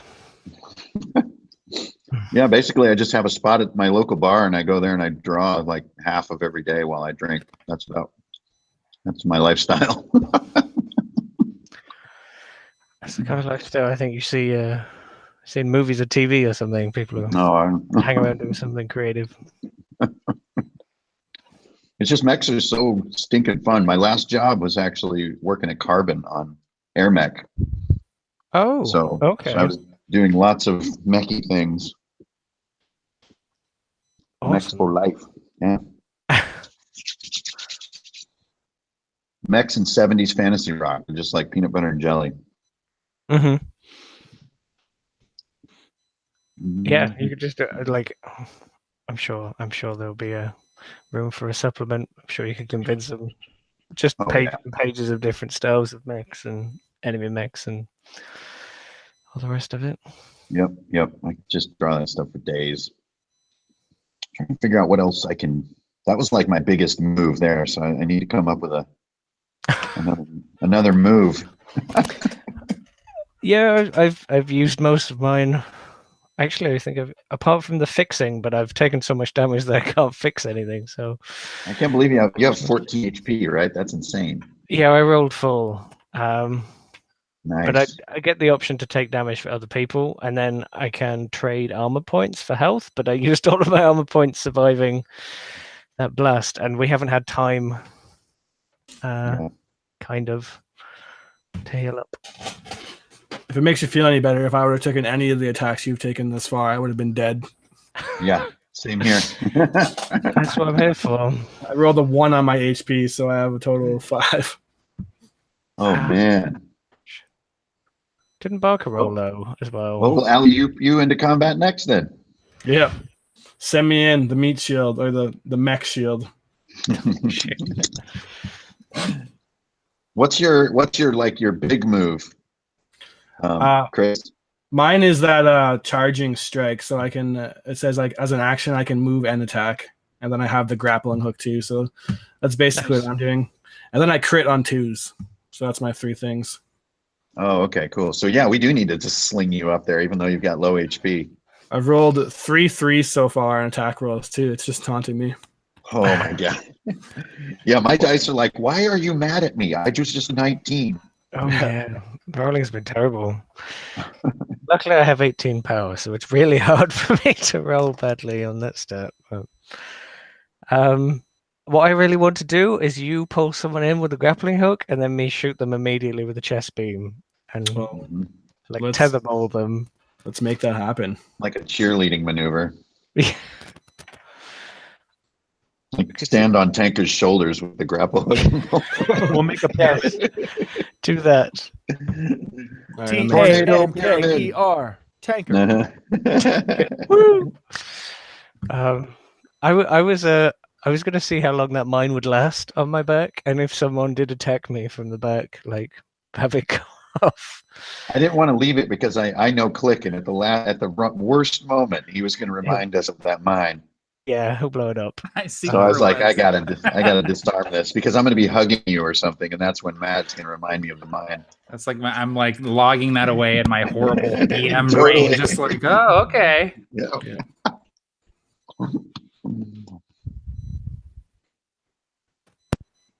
By the way, Hank, I have Deadly Nightshade stuck in my head now. Oh my god, I love that song. Yeah. I think you were literally a quipster in your past life or something. You've just been destined for this role. Oh my god. Dude, past life. Maybe future Present. life, present, future. Your life is a quipster. Good grief. I'm upstairs like making myself a peanut butter sandwich, and I'm like, Deadly Nightshade. Oh man! All right, you guys ready to continue? Yes. Yeah, I'm good. So you continue towards Ruston. You know you're still probably an hour or two out, and you can hear just the pops of explosions in the distance, and the horizon is just alight with fire and smoke, and you just keep hearing boom, boom, boom, from battles just all over the planet. None of you can really reconcile what's happening here. You're so used to just, breaking up fights between farmers and their harvest mechs. This is completely outside of the scope of what you're used to dealing with, but you know that there's really nobody else at this point. And you're heading back towards Ruston, and you see this sort of skyline of the city in the distance. And you see the shape of the ship sort of looming. It's nighttime at this point, but it's just like this black silhouette in the sky blocking out all of the stars and the distant sort of moons and planets and stuff that would normally hang in the night sky. It's just this foreboding presence. And as you're getting close to the city, you see a ship start to take off from the city, and it starts to sort of take off and break orbit, and this beam just fires out from the alien ship, and you just see the ship go, just blossom in the night sky, just explode as the alien ship is destroying any ships that are attempting to evacuate the city. You get close enough where your short range comms kick in, and you can hear the chatter from Point Ruston, and you just hear, distress signal calling all available fire teams. We need assistance. Repeat, we need assistance. The invaders are attacking evacuating ships. Civilians are at risk. Requesting assistance from any available fire teams. Please sound off. I would wait, as custom, for the other preceding fire teams before Foxtrot to check in, and wait in anticipatory silence, hoping that they do. You would hear nothing. Fireteam Foxtrot en route.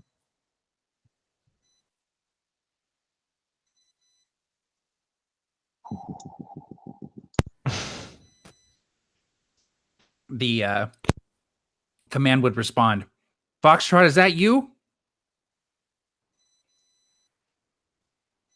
Yeah, it's us. Foxtrot en route. How far out are you? How far out are we? About you said we're a couple miles. Couple clicks, yeah. Couple clicks. Mm-hmm. Couple Two Mac clicks, clicks. south, southeast. As James said in our other Mecha game, a couple Mac clicks put lengthwise. Couple mad clicks. That's how many. She would respond and say, we're trying to get civilian ships evacuated, but we just can't get anyone breaking orbit.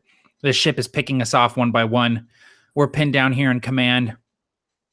We have a few defense turrets online, but it won't be long before they break through. And you see a map sort of come into your HUD, and it sort of zooms in like this satellite view onto this massive ion turret, this ion cannon that sort of rests at the heart of Point Ruston. We need you to head to the ion cannon and get it online. From there, we can cover the ship's escape, and we can evacuate people. Are you able to make it? Nice. We're already there. Not really, but he says that obviously symbolically. There's sort of a moment of silence on the other end, just static, and then she goes, thank you, Fireteam Foxtrot. May the First Mothers watch over you. And then static. Could I, en route or something, now we're in short-range communication, can I ask if they've managed to get any communication off the planet? Or if it's in total lockdown? If you ask, she says, that was the first thing that went. Interstellar communication and then long-range comms. All right. We weren't able to get a distress signal out. No one else knows about this. We're on our own. Okay. If you can tell me if there is ever a window, I may have something important for the colonies. She says, I'll get working on it right now. I'll let you know when I have a window. Affirmative. And I would like to spend all the time that he possibly can be in autopilot. He's going to be working on this thing and trying to lock into their communication and try and listen in. And try and get, I don't know, any kind of identity, call signs or something from their end, just as much as he can learn as possible to send in the packet. Yeah, you've been sort of on your trip there. You've been sort of sorting through these encrypted messages and this strange language and these strange runes and stuff. And it's hard to really, with the cipher that you have, it's hard to pick anything out of it that makes any sort of sense. But you have found 2 words that are repeated a bunch and you're able to translate them. And the words are aeonic primacy. You keep seeing that again and again and again.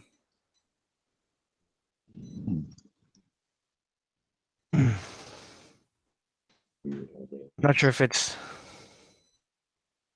Well... I'm pretty sure it's our enemy. Yeah. Well, the last issue of Aeonic Primacy Illustrated was terrible, so I don't want to have anything to do with these guys. That Goofus and Gallant comic was just ridiculous. So as we're on Route 2 and we're kind of walking up in slow motion with explosions around us and stuff, I want to pat Danger on the shoulder. And as he's checking to see if I'm putting a mine there, I'll be like, hey, Danger, man, you played soccer in high school, right? Let's go kick some balls. And so on his opening roll, he'll get advantage. Perfect. That's all it takes. You're walking beside him. He actually has a bit of panic. You can see in the thin layer of armor that he has left. He's just, do you really think we can do this? We were just fixing fences moments ago, and we barely were able to do that. Now we're stopping a whole alien invasion. Yeah, what's the worst that can happen? We'll be vaporized and forgotten. Okay, that didn't really come off as an inspiring speech. I guess you're right, though. So, Fireteam Foxtrot, you move through the streets of Ruston. You were just here this morning, and it's a dirty city. It's not pristine. It's not beautiful by any means, but it's home. And now it's just a skeleton, a charred skeleton. It's been bombarded. It's been invaded. You see the mechage or the wreckage. Mechage. That's actually wreckage. It's wreckage. Dude. Mechage. Okay, there we go. Oh, that's what we should have called the game. Called it Mechage. Okay, anyway. So design at its finest. Big metal butts, full metal butts. Full metal butts. You see, it's mechanical. You see mechage everywhere. There must be a dozen fire teams that fell here defending this city, and they're all just strewn about, their weapons sort of beside them. You see cockpits blown out, heads blown off, arms sheared off, all of them smoldering, smoking, their reactors overheated and exploded. You move through the streets and you see towering over the skyline this massive orbital cannon. Its barrel sort of level with the city.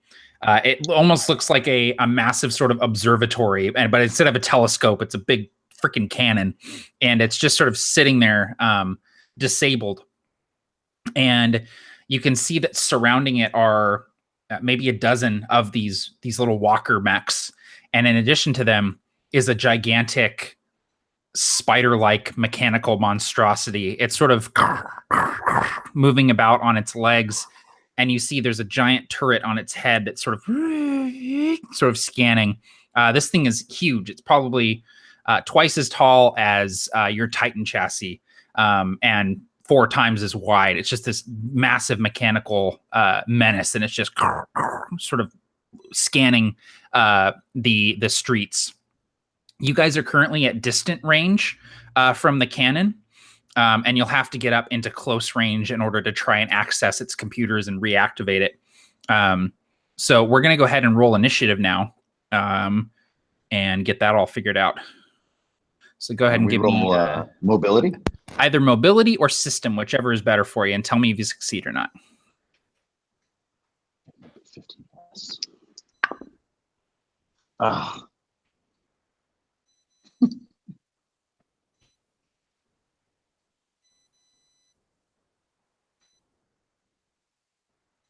Hank was so pissed, he was like, I failed, and then he left. I'm done with this game. So it's going to go Crimson, Tanker,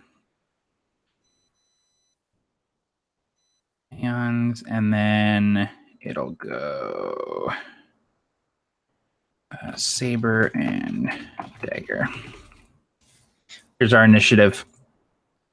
So Crimson, you are up first. You're currently at distant range. It's going to take probably like 4 move actions to get up to this cannon.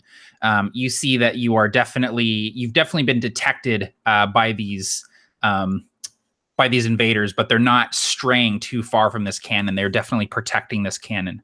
What would you like to do?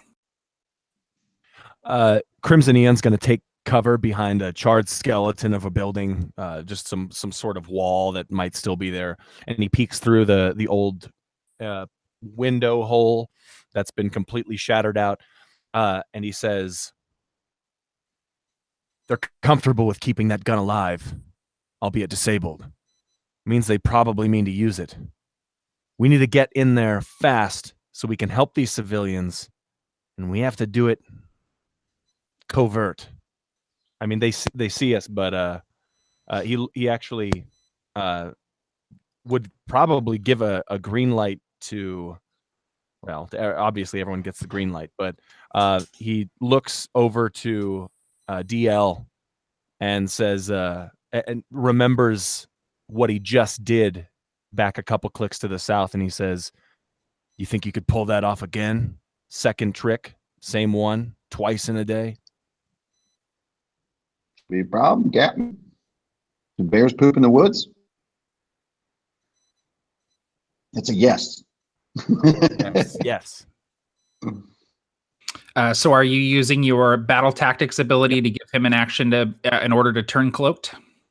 I'm doing exactly that. Cool. I'm gonna roll So a reactor die. that means that Dagger, you get to turn cloaked so that you're already cloaked when your turn comes around here. So go ahead and roll your reactor die. Here comes 3. You guys are good. You're rolling well on those reactors, man. All right, Crimson. So that was one action, and then you also used a move action, so you're good. Tanker, you're up. When he says stealth, I think Tanker almost just like turns and looks at him with his arms open a little bit. You want me to lay down cover and fire, or you want me to try and get past him? He motions toward the gun and says, I think covering fire." All right.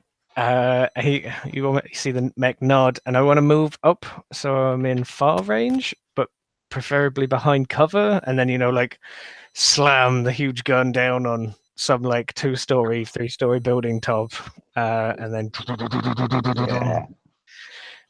Beautiful.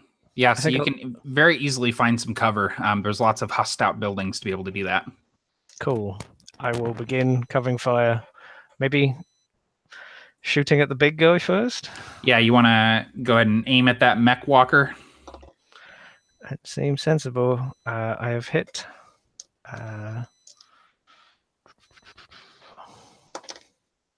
That's full damage for 8. 8 damage, okay. you see that as you fire, you see a shield sort of meet some of the bullets. You see a few of your rounds get through, but some of them are blocked and deflected by this sort of energy shield that appears in front of this mech. Oh, they're packing. Okay, so that was your move and your attack. It's these guys' turn. So, and yeah, Hank, we have the big spider mech, and then it's got a bunch of little hopper guys with it. The mech walker sort of zeroes in where this fire is coming from, and it levels this gigantic cannon on top of it, and you see it go. And I'm going to need a mobility test from you, tanker, with advantage since you have cover. Oh, good. That might save my life. It does. I actually crit. Oh, beautiful. Nice. So this shot kind of goes over and you hear it just explode behind you, and you see a building go just topple as this gigantic blast of energy rips through the floor. And you manage to avoid taking any damage from it as it sort of sizzles overhead. I don't know where the streak of luck's coming from, Captain, but you better do something quickly. And then a squad of these little hoppers just leaps off of this sort of like raised base of this ion cannon, and they begin sort of hopping from building top to building top, and they move within far range of you. So let's see. They don't have anything that can hit at far range, so they're moving up, sort of jumping, and they'll be able to attack on the next turn. And it is now Saber's turn. So Saber's standing there, his shield's still sparking a bit. He looks over to Crimson and says, "No offense, Captain, but it seems like Covert's not going to get it done here. I'm not very good at that anyways. Let's say I go cause a little bit of danger." And he kind of like darts off and thinks about what DL said about playing soccer. And what I'm going to see if you'll allow me is I'm going to look for like a mech's like kind of reactor core and just boot it and try to maybe not hit them, but cause a big enough diversion so that he can get in and start sneaking by. So I basically want a lot of attention on me. Yeah, go ahead and test power, and let me know what you get. All right, so I rolled a 9, which is a success. Sorry. Awesome. Okay, so you find an active reactor, and I imagine you kind of rip it out, and you do like the drop and kick it sort of thing, like you're serving the ball back into the game into play, and you drop it and kick it, and you see it just fly and land sort of in the midst of some of these hoppers. And I'm going to need you to roll me some damage, just your basic damage, please. All right. And then I yell out, "Come and get me, you forgotten sons of bitches," and roll the 4.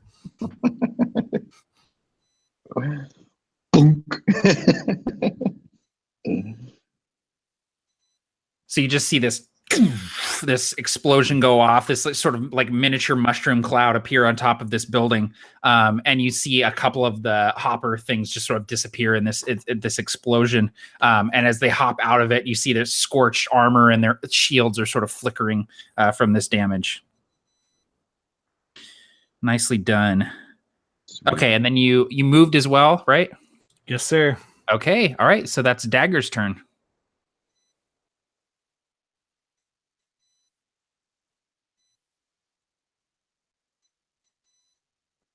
You're up, Dagger.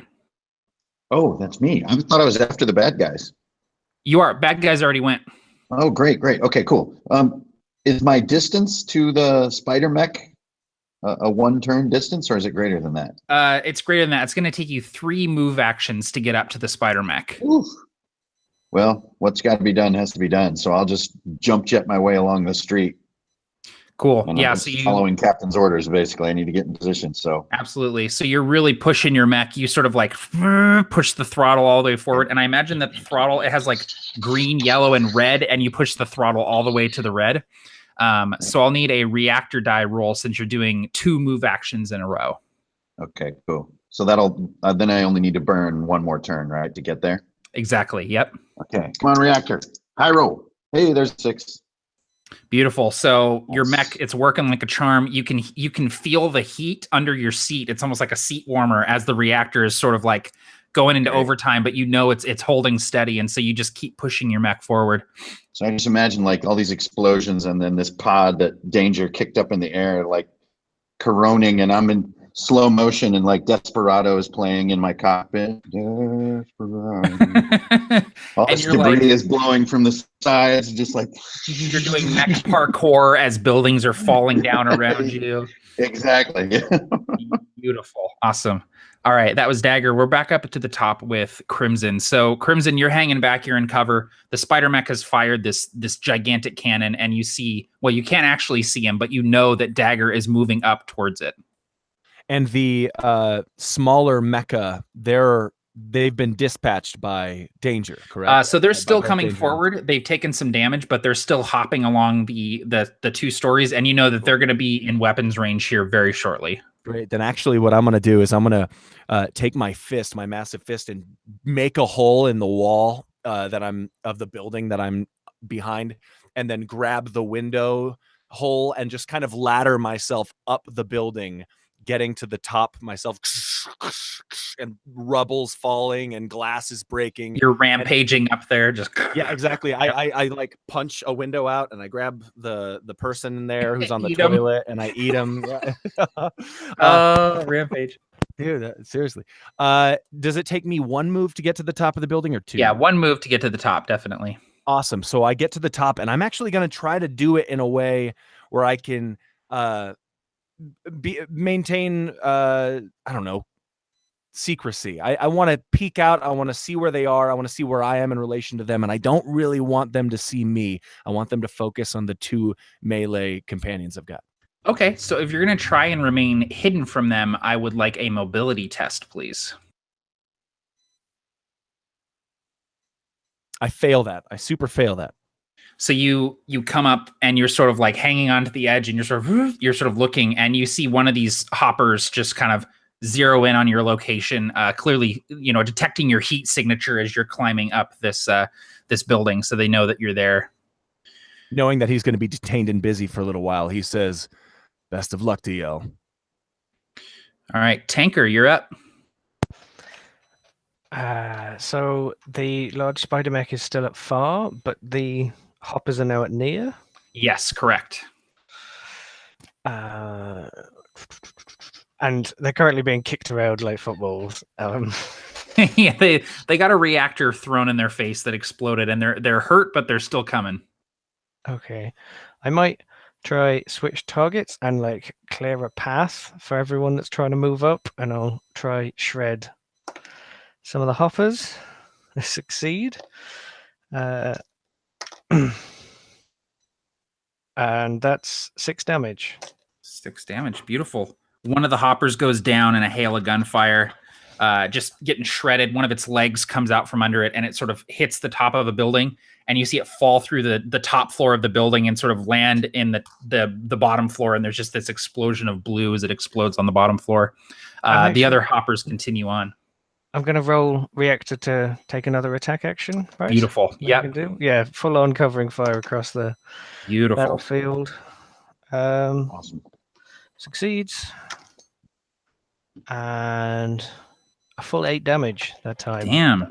This is honestly the luckiest game I've had, like, in living memory. Well, it's crazy because you're rolling low on the D20, but you keep rolling high on your damage dice. So you're just like yo-yoing in the best way possible. I'm not. Apparently, this game loves me. Apparently, man. So the barrel, and roll your reactor die as well. Oh yeah, of course. Let me know. Not a problem. You know, Dan, you could get this game at absolutetabletop.com if you find it. Or Drive Through RPG if you prefer that. The I can use barrel. the plug module. This module is called Shameless Shilling. Here we go. So the barrel of your chain gun, or the barrels of it, are just red hot. They're smoking. and you're just laying into. You're not doing the controlled burst. You're full recoil, just like and you feel the heat of your reactor getting really hot, but maintaining. All right, beautiful. Okay, it's bad guy's turn. Let's see if that thunder cannon recharges. It does not. What's the range on that? That's lucky, because I feel that thing might take me out in a hit. What else do you have, buddy? Oh, you got beam spitters. Okay. So the mech walker sort of like hunkers down, and you see smoke sort of rising from this thunder cannon, and you can tell it's sort of like recharging this cannon, collecting energy to fire it again. The hoppers are now in near range, and they're going to put their guided rocket pods to use here. So let's see. There's 3. I'm going to need everyone except for Dagger to give me a system check, please. I'm good again. I must have rolled like 10 11s already in this game. Man, I crit on it. Natural 1. You're kicking the missiles back at them. Yeah. So these guided missiles fire out of these pods, and they streak towards all of you. And you either hack them, send them away, or again knock them aside with your shield, and they just explode elsewhere, just blowing out these buildings even further. All right. It was bad guys. Saber, you're up. All right. So are they close to me now, or are they near? They are near. Okay. So tell me if I can do this, and maybe it's more just some thematic description if I hit my attacks. But what I would like to do is use my grappling hook on one, and then my charging strike on another, and basically grapple hook one and then put the other guy at my flank and like slam them into each other and stab. Absolutely, you can do that. Yeah, because it's awesome. All right, let's see what happens here. So the first one, oh my god, I missed for sure on both. Oh no, I missed in grand proportions because I rolled 2 20s in a row. Oh, not good. God. So I don't know what that looks like, but I imagine I completely tangle myself up in the grappling hook and just fall down in between the two of them. So you grab one of them with the grappling hook and you pull it towards you, but it's sort of like at the last second it fires its boosters and its legs just crack into you, like it does like a flying dragon, like Liu Kang sort of situation to you as it's flying towards you. Yeah, and you sort of like stumble backwards. And go ahead and make sure you roll your reactor die for that charging strike, even though it didn't hit. That's what I get for trying to explain my attack beforehand. And I rolled the 1 on the reactor dice. Oh, your reactor downgrades. So is that a D4 for you now? D4. It's going real bad for danger. He got himself into some real danger. You get a tweet, little klaxon on your console as your reactor begins smoking and smoldering inside the chassis. All right. That was Saber. Dagger, you're up. So I need to burn another move just to reach the spider tank, right? So correct. Yeah. While One more move. I'm dashing, can I run a system check to look for its cockpit or control module or its sort of center? Sure. Yeah, absolutely. Go ahead and give me a system test. Okay. And I think I'm at disadvantage because I'm cloaked. And no, so the only reason why you had disadvantage on that other one is because he was also cloaked. So normally you're good, yeah. 12 or less here. 15. Good Lord. Yeah, so you do a quick like scan. You're running towards this guy. You're clicking on the keyboard off to the side, and your little sort of targeting reticle like focuses on a few different things, but it can't find where the crew of this thing is. So that was your move. You are now up close to this thing. But it's like turret is totally visible, right? It has like a huge. Yeah, it's got this big giant turret on top of it. Yeah. All right. Well, I'll just tap that on my targeting screen since I don't know where the crew is. Perfect. All right, and you can do an attack if you wish. Oh, okay. So I get there. Yeah, you get fantastic. there. Yeah, you make your move, and you're there. Okay. Well, here we go. So as I come up, I'm coming down on this turret piece of it, and then I become visible and notice that one of these spider legs is like all tangled up in this old looking stone, and I'll be like, no one steps on a church in my town. Here we go. Advantage. and I think it's 12 power, 13 power. So I got advantage on it. Here we go. Come on, baby. Yes, 15 and 9. So with the advantage, I get it. And then I get the 2d6. Yeah. Basically going to disable the weapon. And 9 damage. Beautiful. Yeah. So I'd like to imagine coming down, like straddling the cannon, like. Yeah, and you kind of like you bend the cannon, and the tank like starts kind of like almost like a bull in a rodeo, kind of like starts to try bucking you off. But you manage to disable that cannon with that ambush. Very nicely done. Yeah. All right, back up to the top of the initiative. Crimson, you see on your HUD, you get kind of like a blip, blip, and you see your like optics like zoom in, and you see Dagger like riding this spider mech, like holding onto this busted cannon for dear life. You've always been a rodeo guy. He'll say. Yeah, a little 8-second counter comes up on your HUD. And actually, you know, all these small mecha that are leapfrogging the buildings and whatnot. He'll keep an eye on them, but he'll move forward, not a full move, but just to peer over the edge of the building to danger, and he'll see that he is in danger against 2 foes. Correct? Yeah, there are 2 hoppers. 2 hoppers. I don't really have a death from above ability, but I'd love to jump down to help one of Fireteam Foxtrot. So one of my favorite things ever is in 08th MS team, the Easy 8. He's on top of a building and he slides down the building. And while he's sliding, he's like, he's just firing everything, like while he's using the building as like a slow to his fall. So I think you can absolutely do that. That's what I said, right? Exactly as you described. Yeah, that's it. That's it.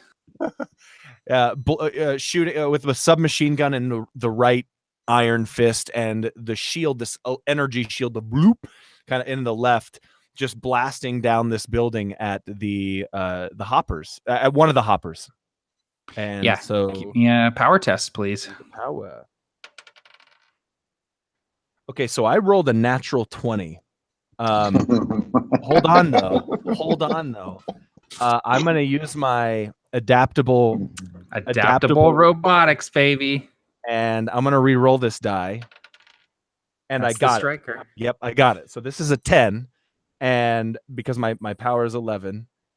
So what happens is I fire these bullets out of the SMG, and they're clearly a miss. So I reach over, shit, and these tiny boosters emerge from the bullets and like maneuver these ammunition into a place where it can strike through. Awesome. And he'll do so, and for 4 damage, and he'll let out a whew as he's still as he crashes into the ground, I imagine. Yeah. And you sort of right yourself holding the gun.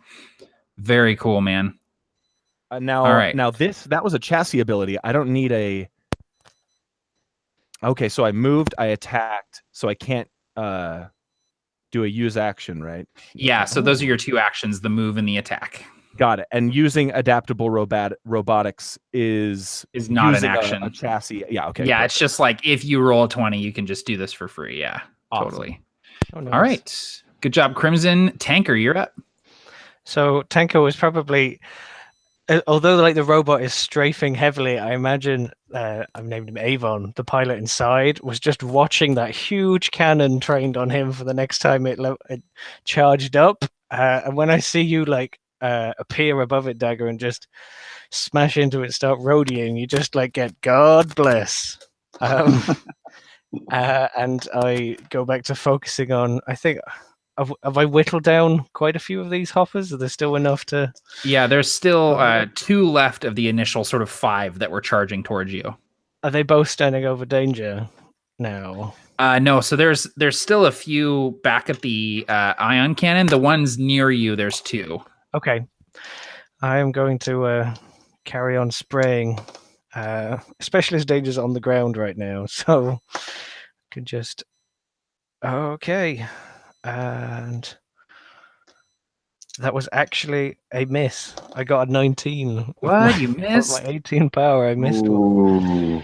But I did get one hit because I'm doubling up and I'll roll the reactor die, and reactor is fine, and the damage is 6. Nice, man.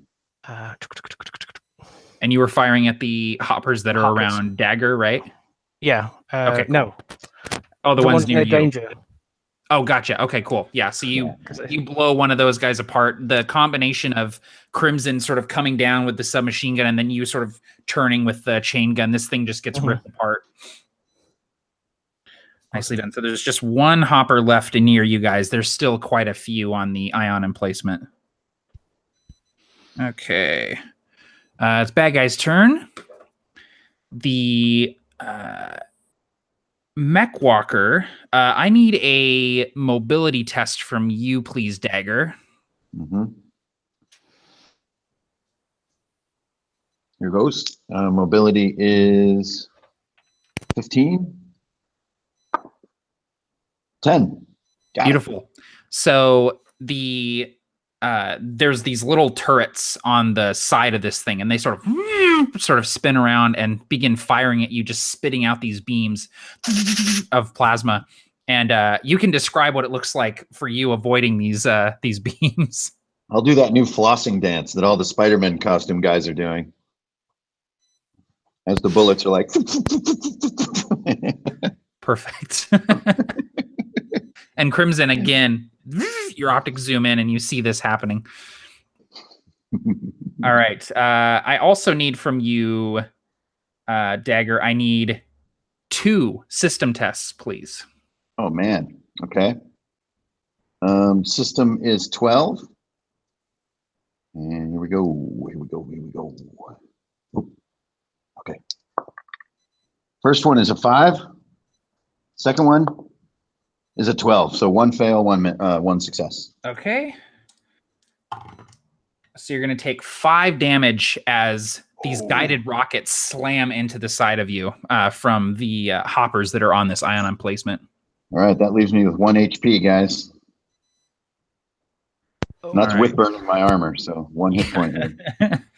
The remaining hopper that's near the rest of the fire team is going to, it zeroes in on what it perceives as the biggest threat, which at this point is Tanker. And it sort of turns, and the little sort of turret on the bottom of its cockpit sort of turns and is going to fire these beam spitters. So Tanker, I need a mobility test from you, please.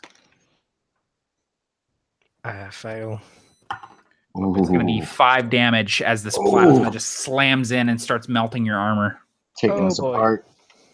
I don't think I have anything to lessen that, so I'm looking rough.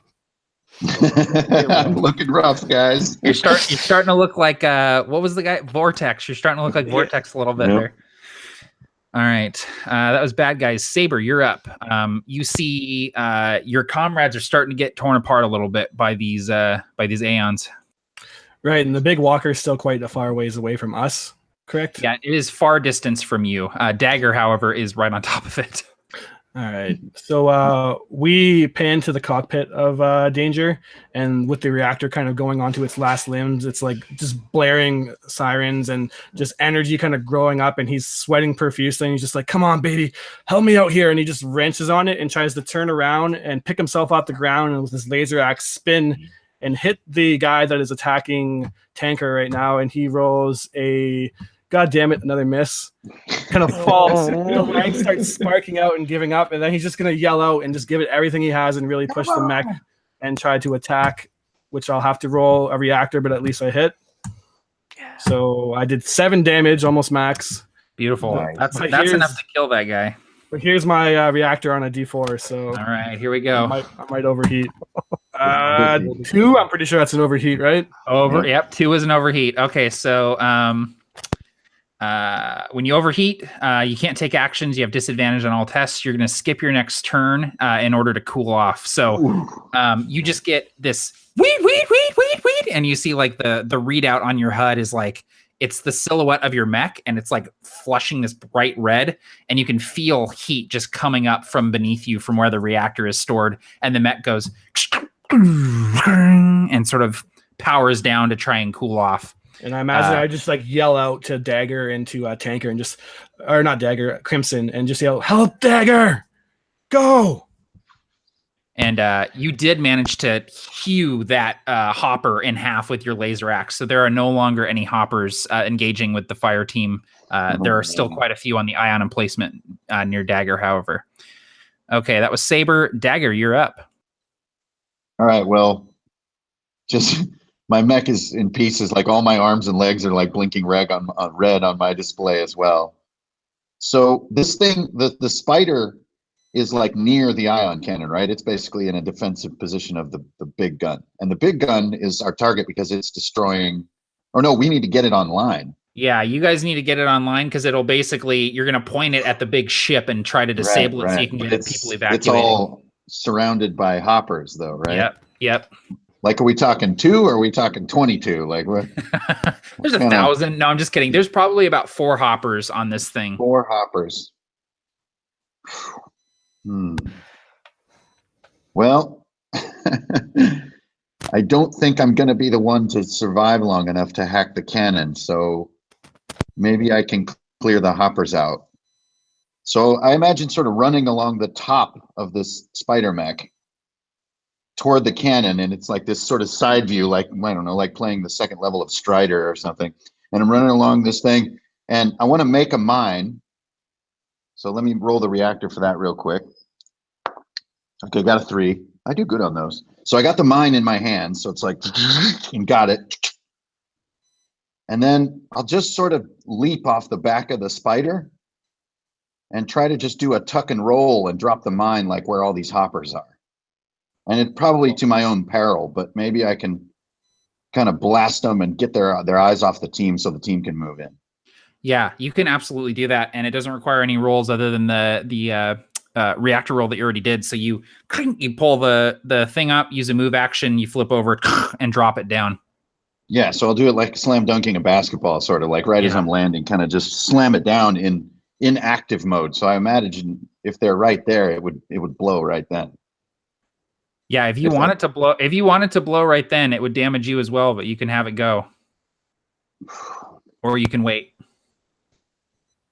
Could you stealth away, mine and run? Yeah, I mean, I'm not one to just blow myself up, so I guess I'll leave it there.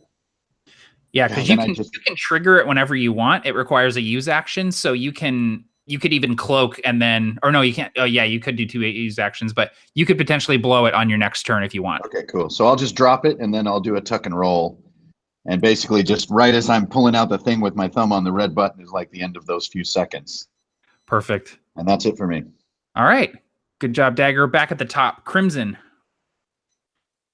Crimson goes to improve the reactor of danger, but Saber has just asked him to go, and he motioned towards DL, and he powers it down, and he will begin running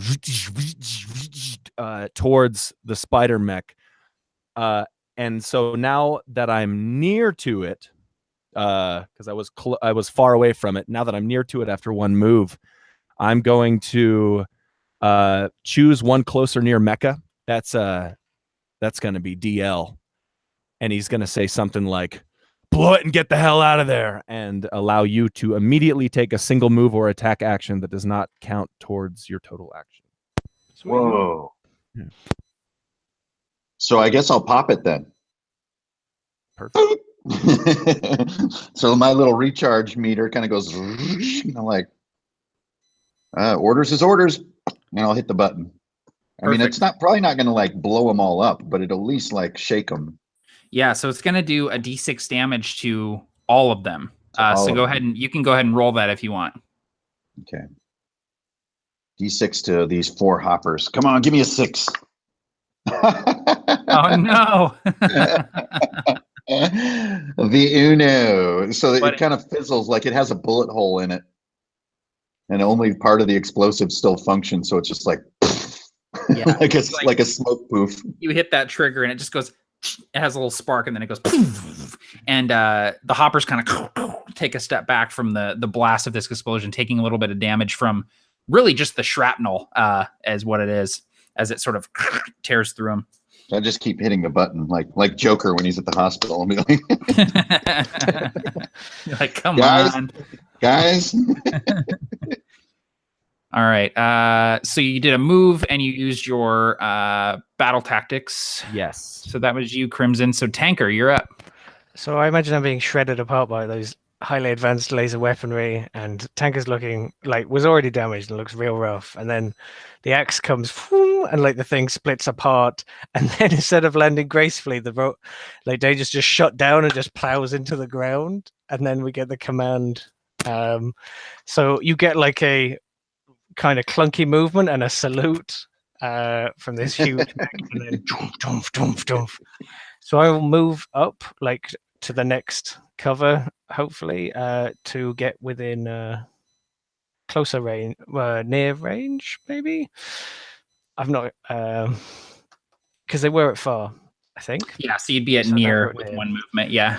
Yeah, and then I will begin to open, let rip with the chain gun again. Perfect. I'm going for the big guy now that dagger isn't on top, because I was worried that thing might explode or something. That is a hit, and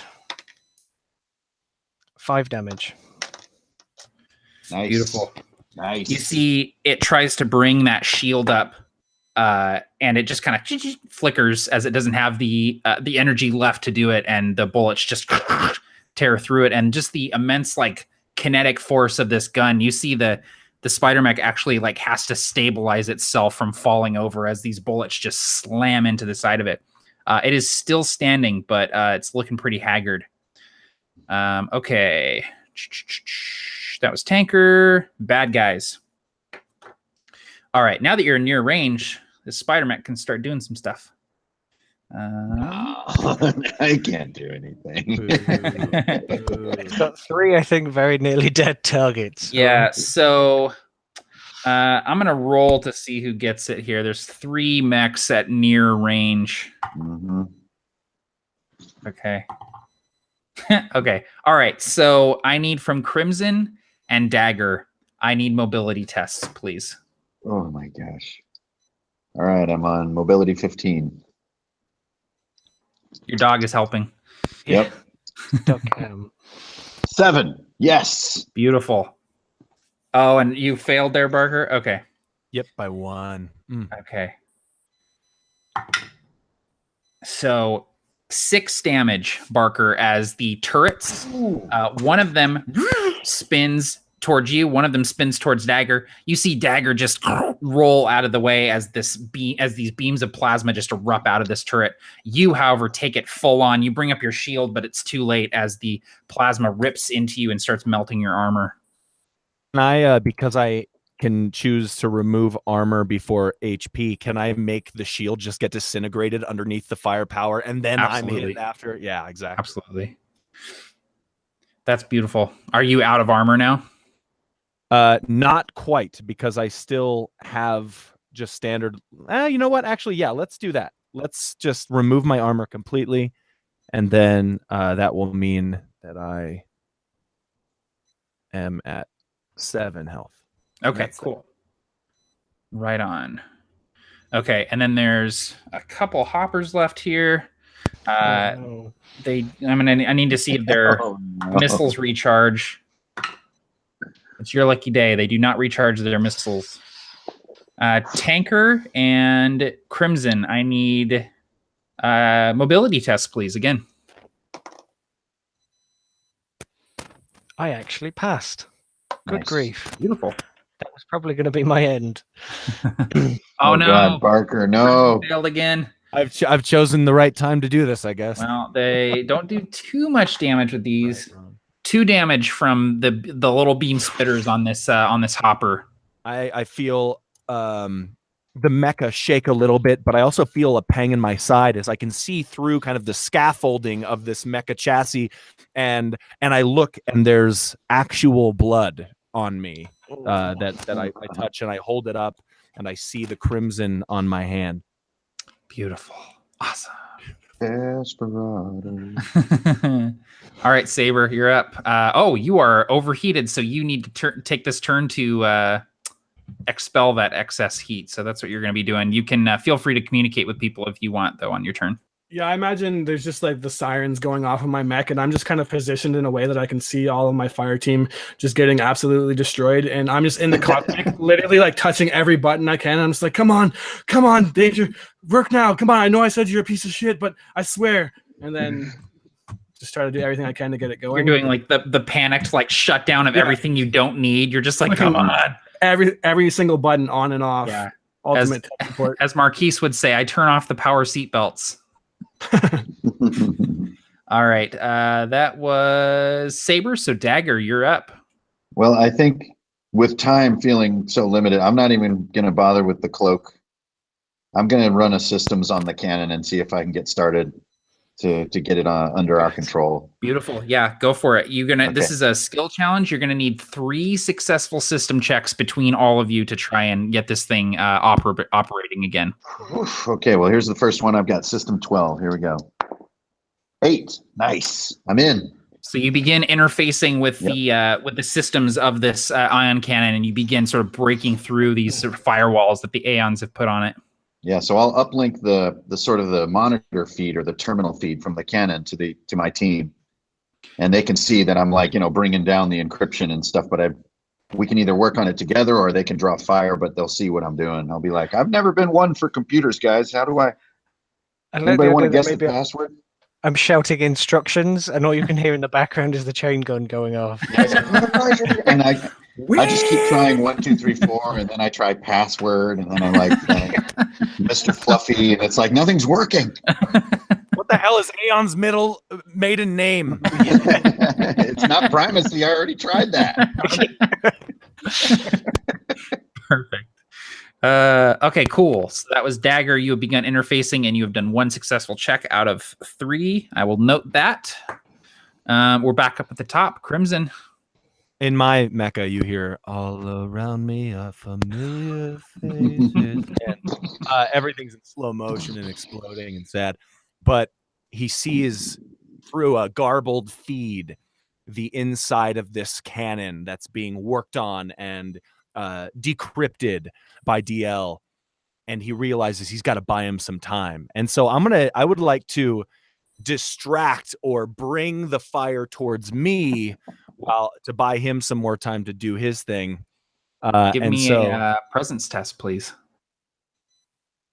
I was gonna, I'm not very clever, or I'd be the quipster. So he says, "You," and then he looks to his companion. Forgotten sons of bitches, stealing one of his own crews. And I definitely succeed because so I have a 7 presence. If I rolled a 7, that'd be a fail. I got a 6. So I'm beautiful. Nice. Yep, you're good. So you do the Ian Malcolm, hey, and the the spider mech sort of turns and looks at you, and both turrets go and sort of train on you. And can I, in just a last-ditch effort for my second action, activate my targeting array to test my system, and then if I succeed, I would gain advantage on my next attack? Absolutely. That is a natural 1, which scared me at first, but that's a good thing. That's a good thing. Yep. Yeah, so you're going to have advantage on your next attack if you get one. We'll see. We'll see how this turn goes here. Everything's all pixelated and messy, too. Yeah, beautiful. Okay, Tanker, you're up. So Tanker is shouting like complex engineering stuff towards Dagger, and I'm sure like about 3% of it is going in. But while he does so, he sees the captain distracting everyone, and he knows that he's on 3 hit points, and he's very well aware that this mech is not long for this world, and maybe neither he is. So it's time for something reckless.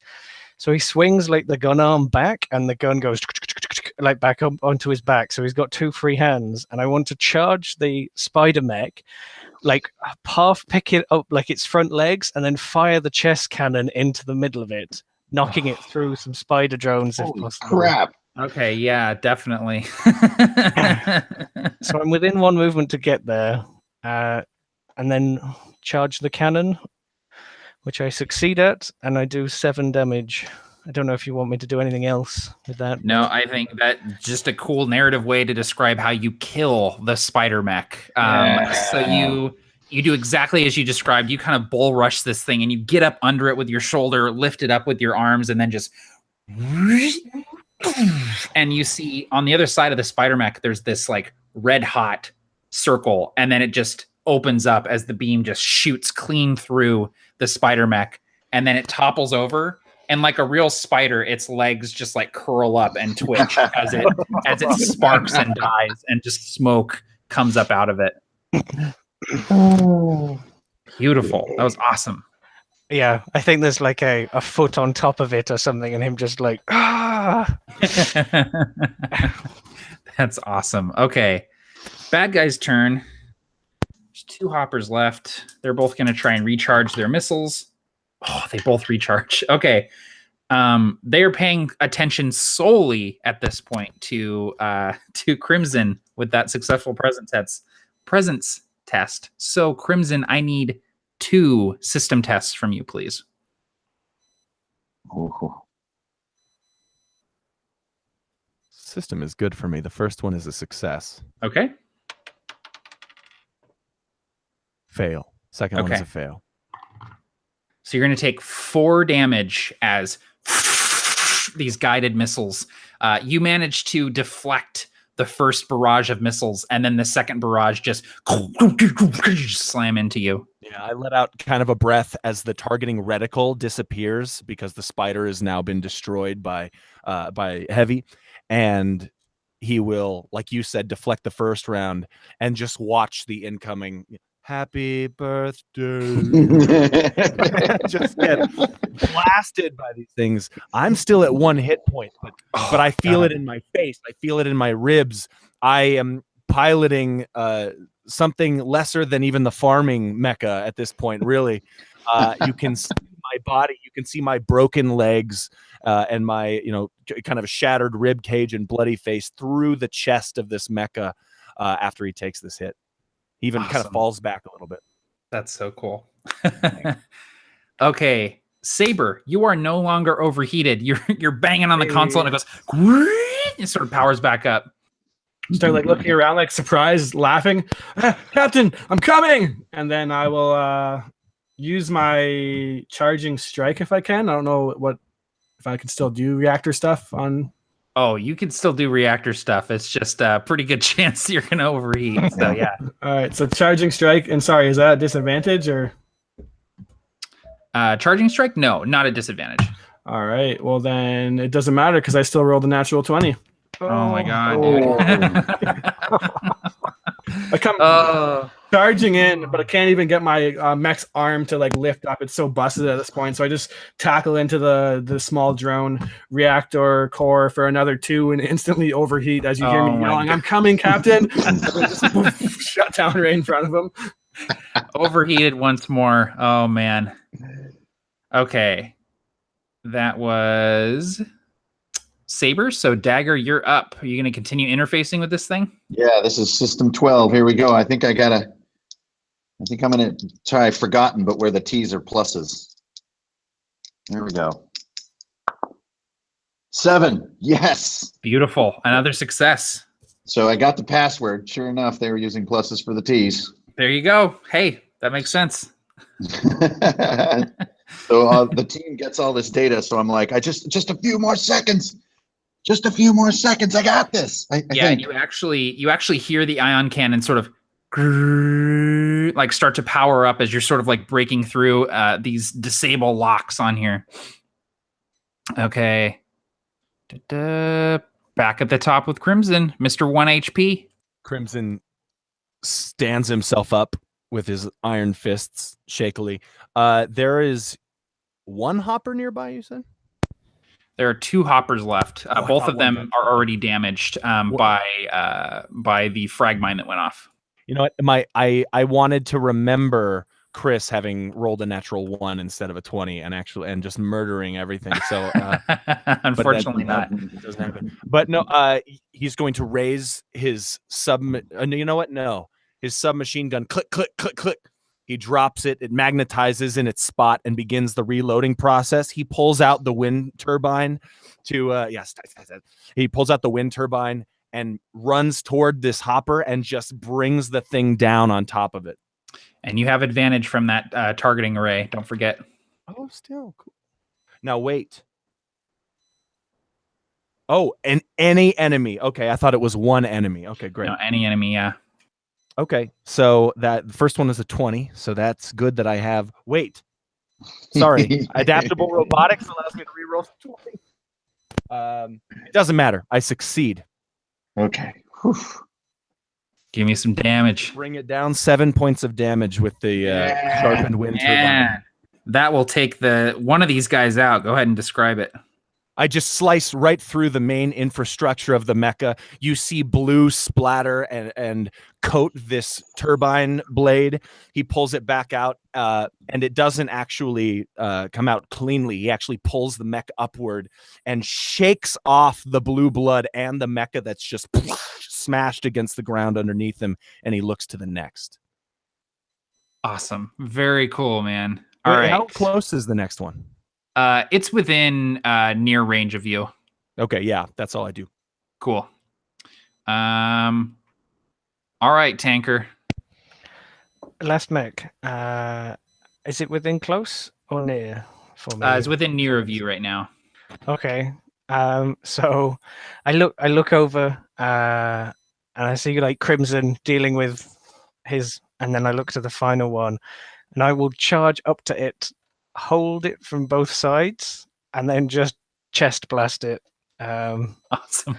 Doing 5 damage, and the reactor still holds. I've not rolled poorly on any of those reactor ones, but yeah, just 2 huge, meaty, clumsy fists compared to this robot design. But it doesn't matter; it's got the strength. It just holds it.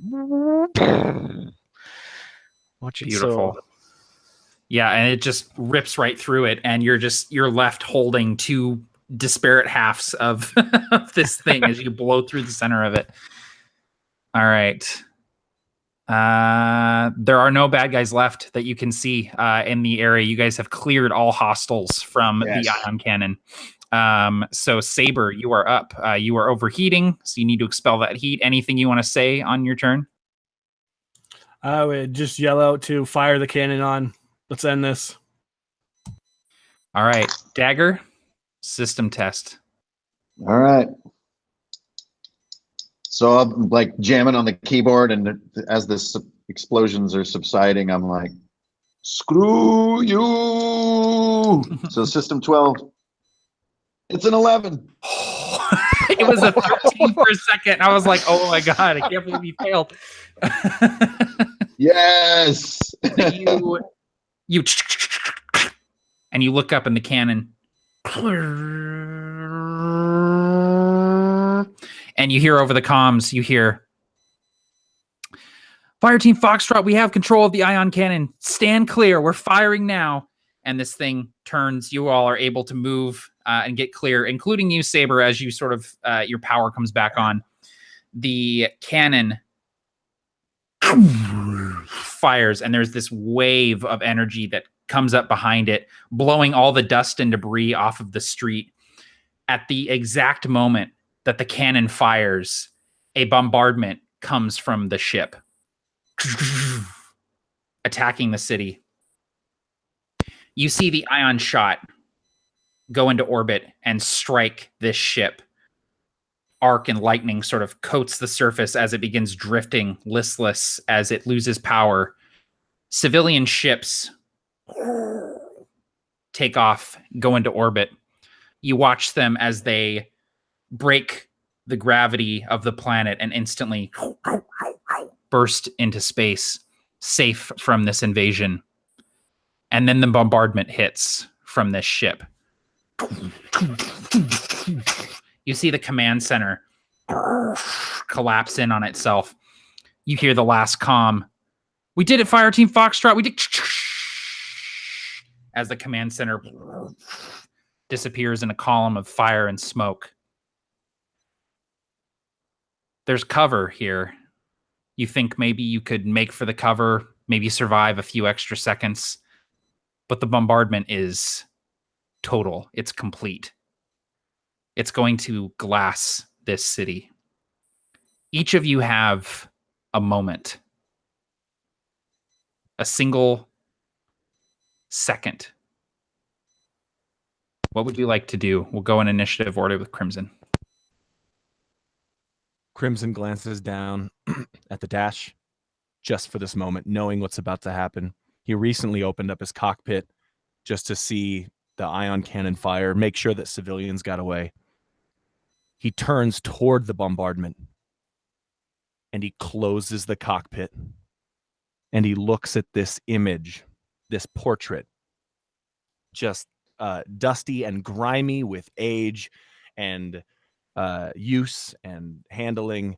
It's his family, and from left to right, the only family he's ever had. He's got Danger there. He sees Heavy. He sees DL.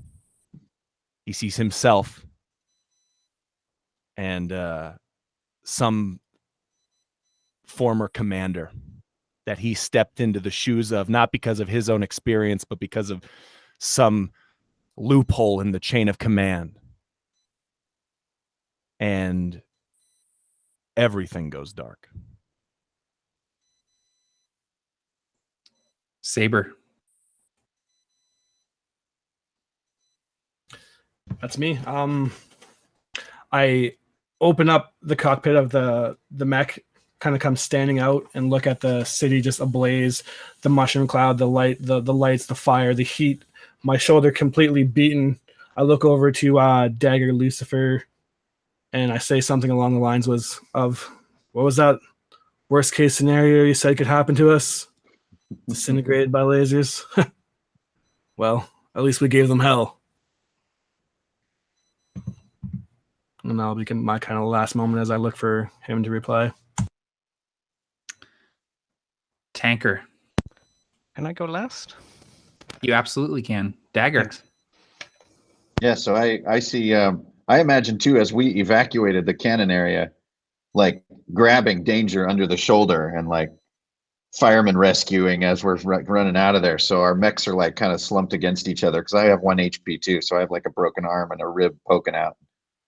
So I'll snap my cockpit too, like when I hear him, and come out and just like my last 2 cold ones that I had. And since my reactor was never fucked up, my fridge is still fully functional. So I'll throw Danger one of the cold beers and crack it open. And for the first time, like Dagger Lucifer has nothing to say, and I'll just drink my beer. So I'll be shotgunning my Coors Banquet as the bombardment hits. Can I shout for him to press the blue pedal one more time? Just so we get that. It's got to be something like Freebird or something. What was it? It was shining ever loving light on me. That's the blue one. I cheers him. Awesome. And Tanker. As the others spend their last moments with the people that they know, people that they love, friends, family, there is one very beat up and very large mech standing. It doesn't move a muscle upon a field of broken enemy robots, and lit in the blue glow of the cooling ion cannon, he hits send as the packet titled Aeon Primacy Aeonic Primacy just reaches the last transport before it zips out of this planet's envelope and into deep space. Yeah. And then he is washed in a glow of a different kind. The message finds its way out as the jamming has ceased with the disabled capital ship of the invaders. The message goes out far and wide, broadcasting on channels across the Neo Dominion and other territories here in Lodestar Alpha. And the name Ionic Primacy becomes a household name overnight. As the system tenses for the invasion to spread as they muster what forces they can. But there is another name that becomes household overnight. The heroes that stood in defiance of this invasion.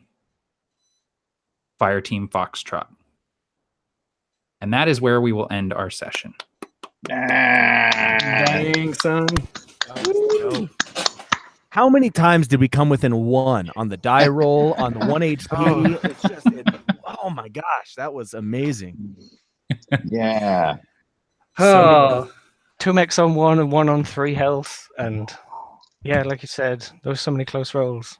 Yeah, you guys managed to sustain yourselves pretty well, though. You guys were smart with your actions and did some cool stuff. So, yeah, that was a ton of fun, guys. Thank you so much for joining me for this game. I'm so glad we were able to get together and play. And yeah, I'll let you guys do some outros here, and then we'll go ahead and call it. But again, if you're watching this and you think that looked like fun, check out the Mecha Hack in the description below. All right, we'll go in reverse order this time, and we'll start with Hank. Hey, well, thanks for the invite, first of all. And I was really surprised. I really like, I mean, I'm just being selfish. If I was the DM, I'd probably be grumpy that I don't get to roll. But I love just us doing reactive rolls all the time to what you're announcing. That's really actually way more fun than I thought it would be. So that was really cool. But awesome to be here. This, rolling low is the weirdest part, but it's kind of a fun kick in the head after rolling high all the time. It's just a sort of a different gas. It just switches everything up. So it was really great. It was good to be invited. And you 3 gentlemen down here in these small icons, those are my boys right there. Awesome, man. All right, Dan, go ahead. Well, it's been a pleasure. Excellent game, excellent drama, excellent playing, and excellent DMing.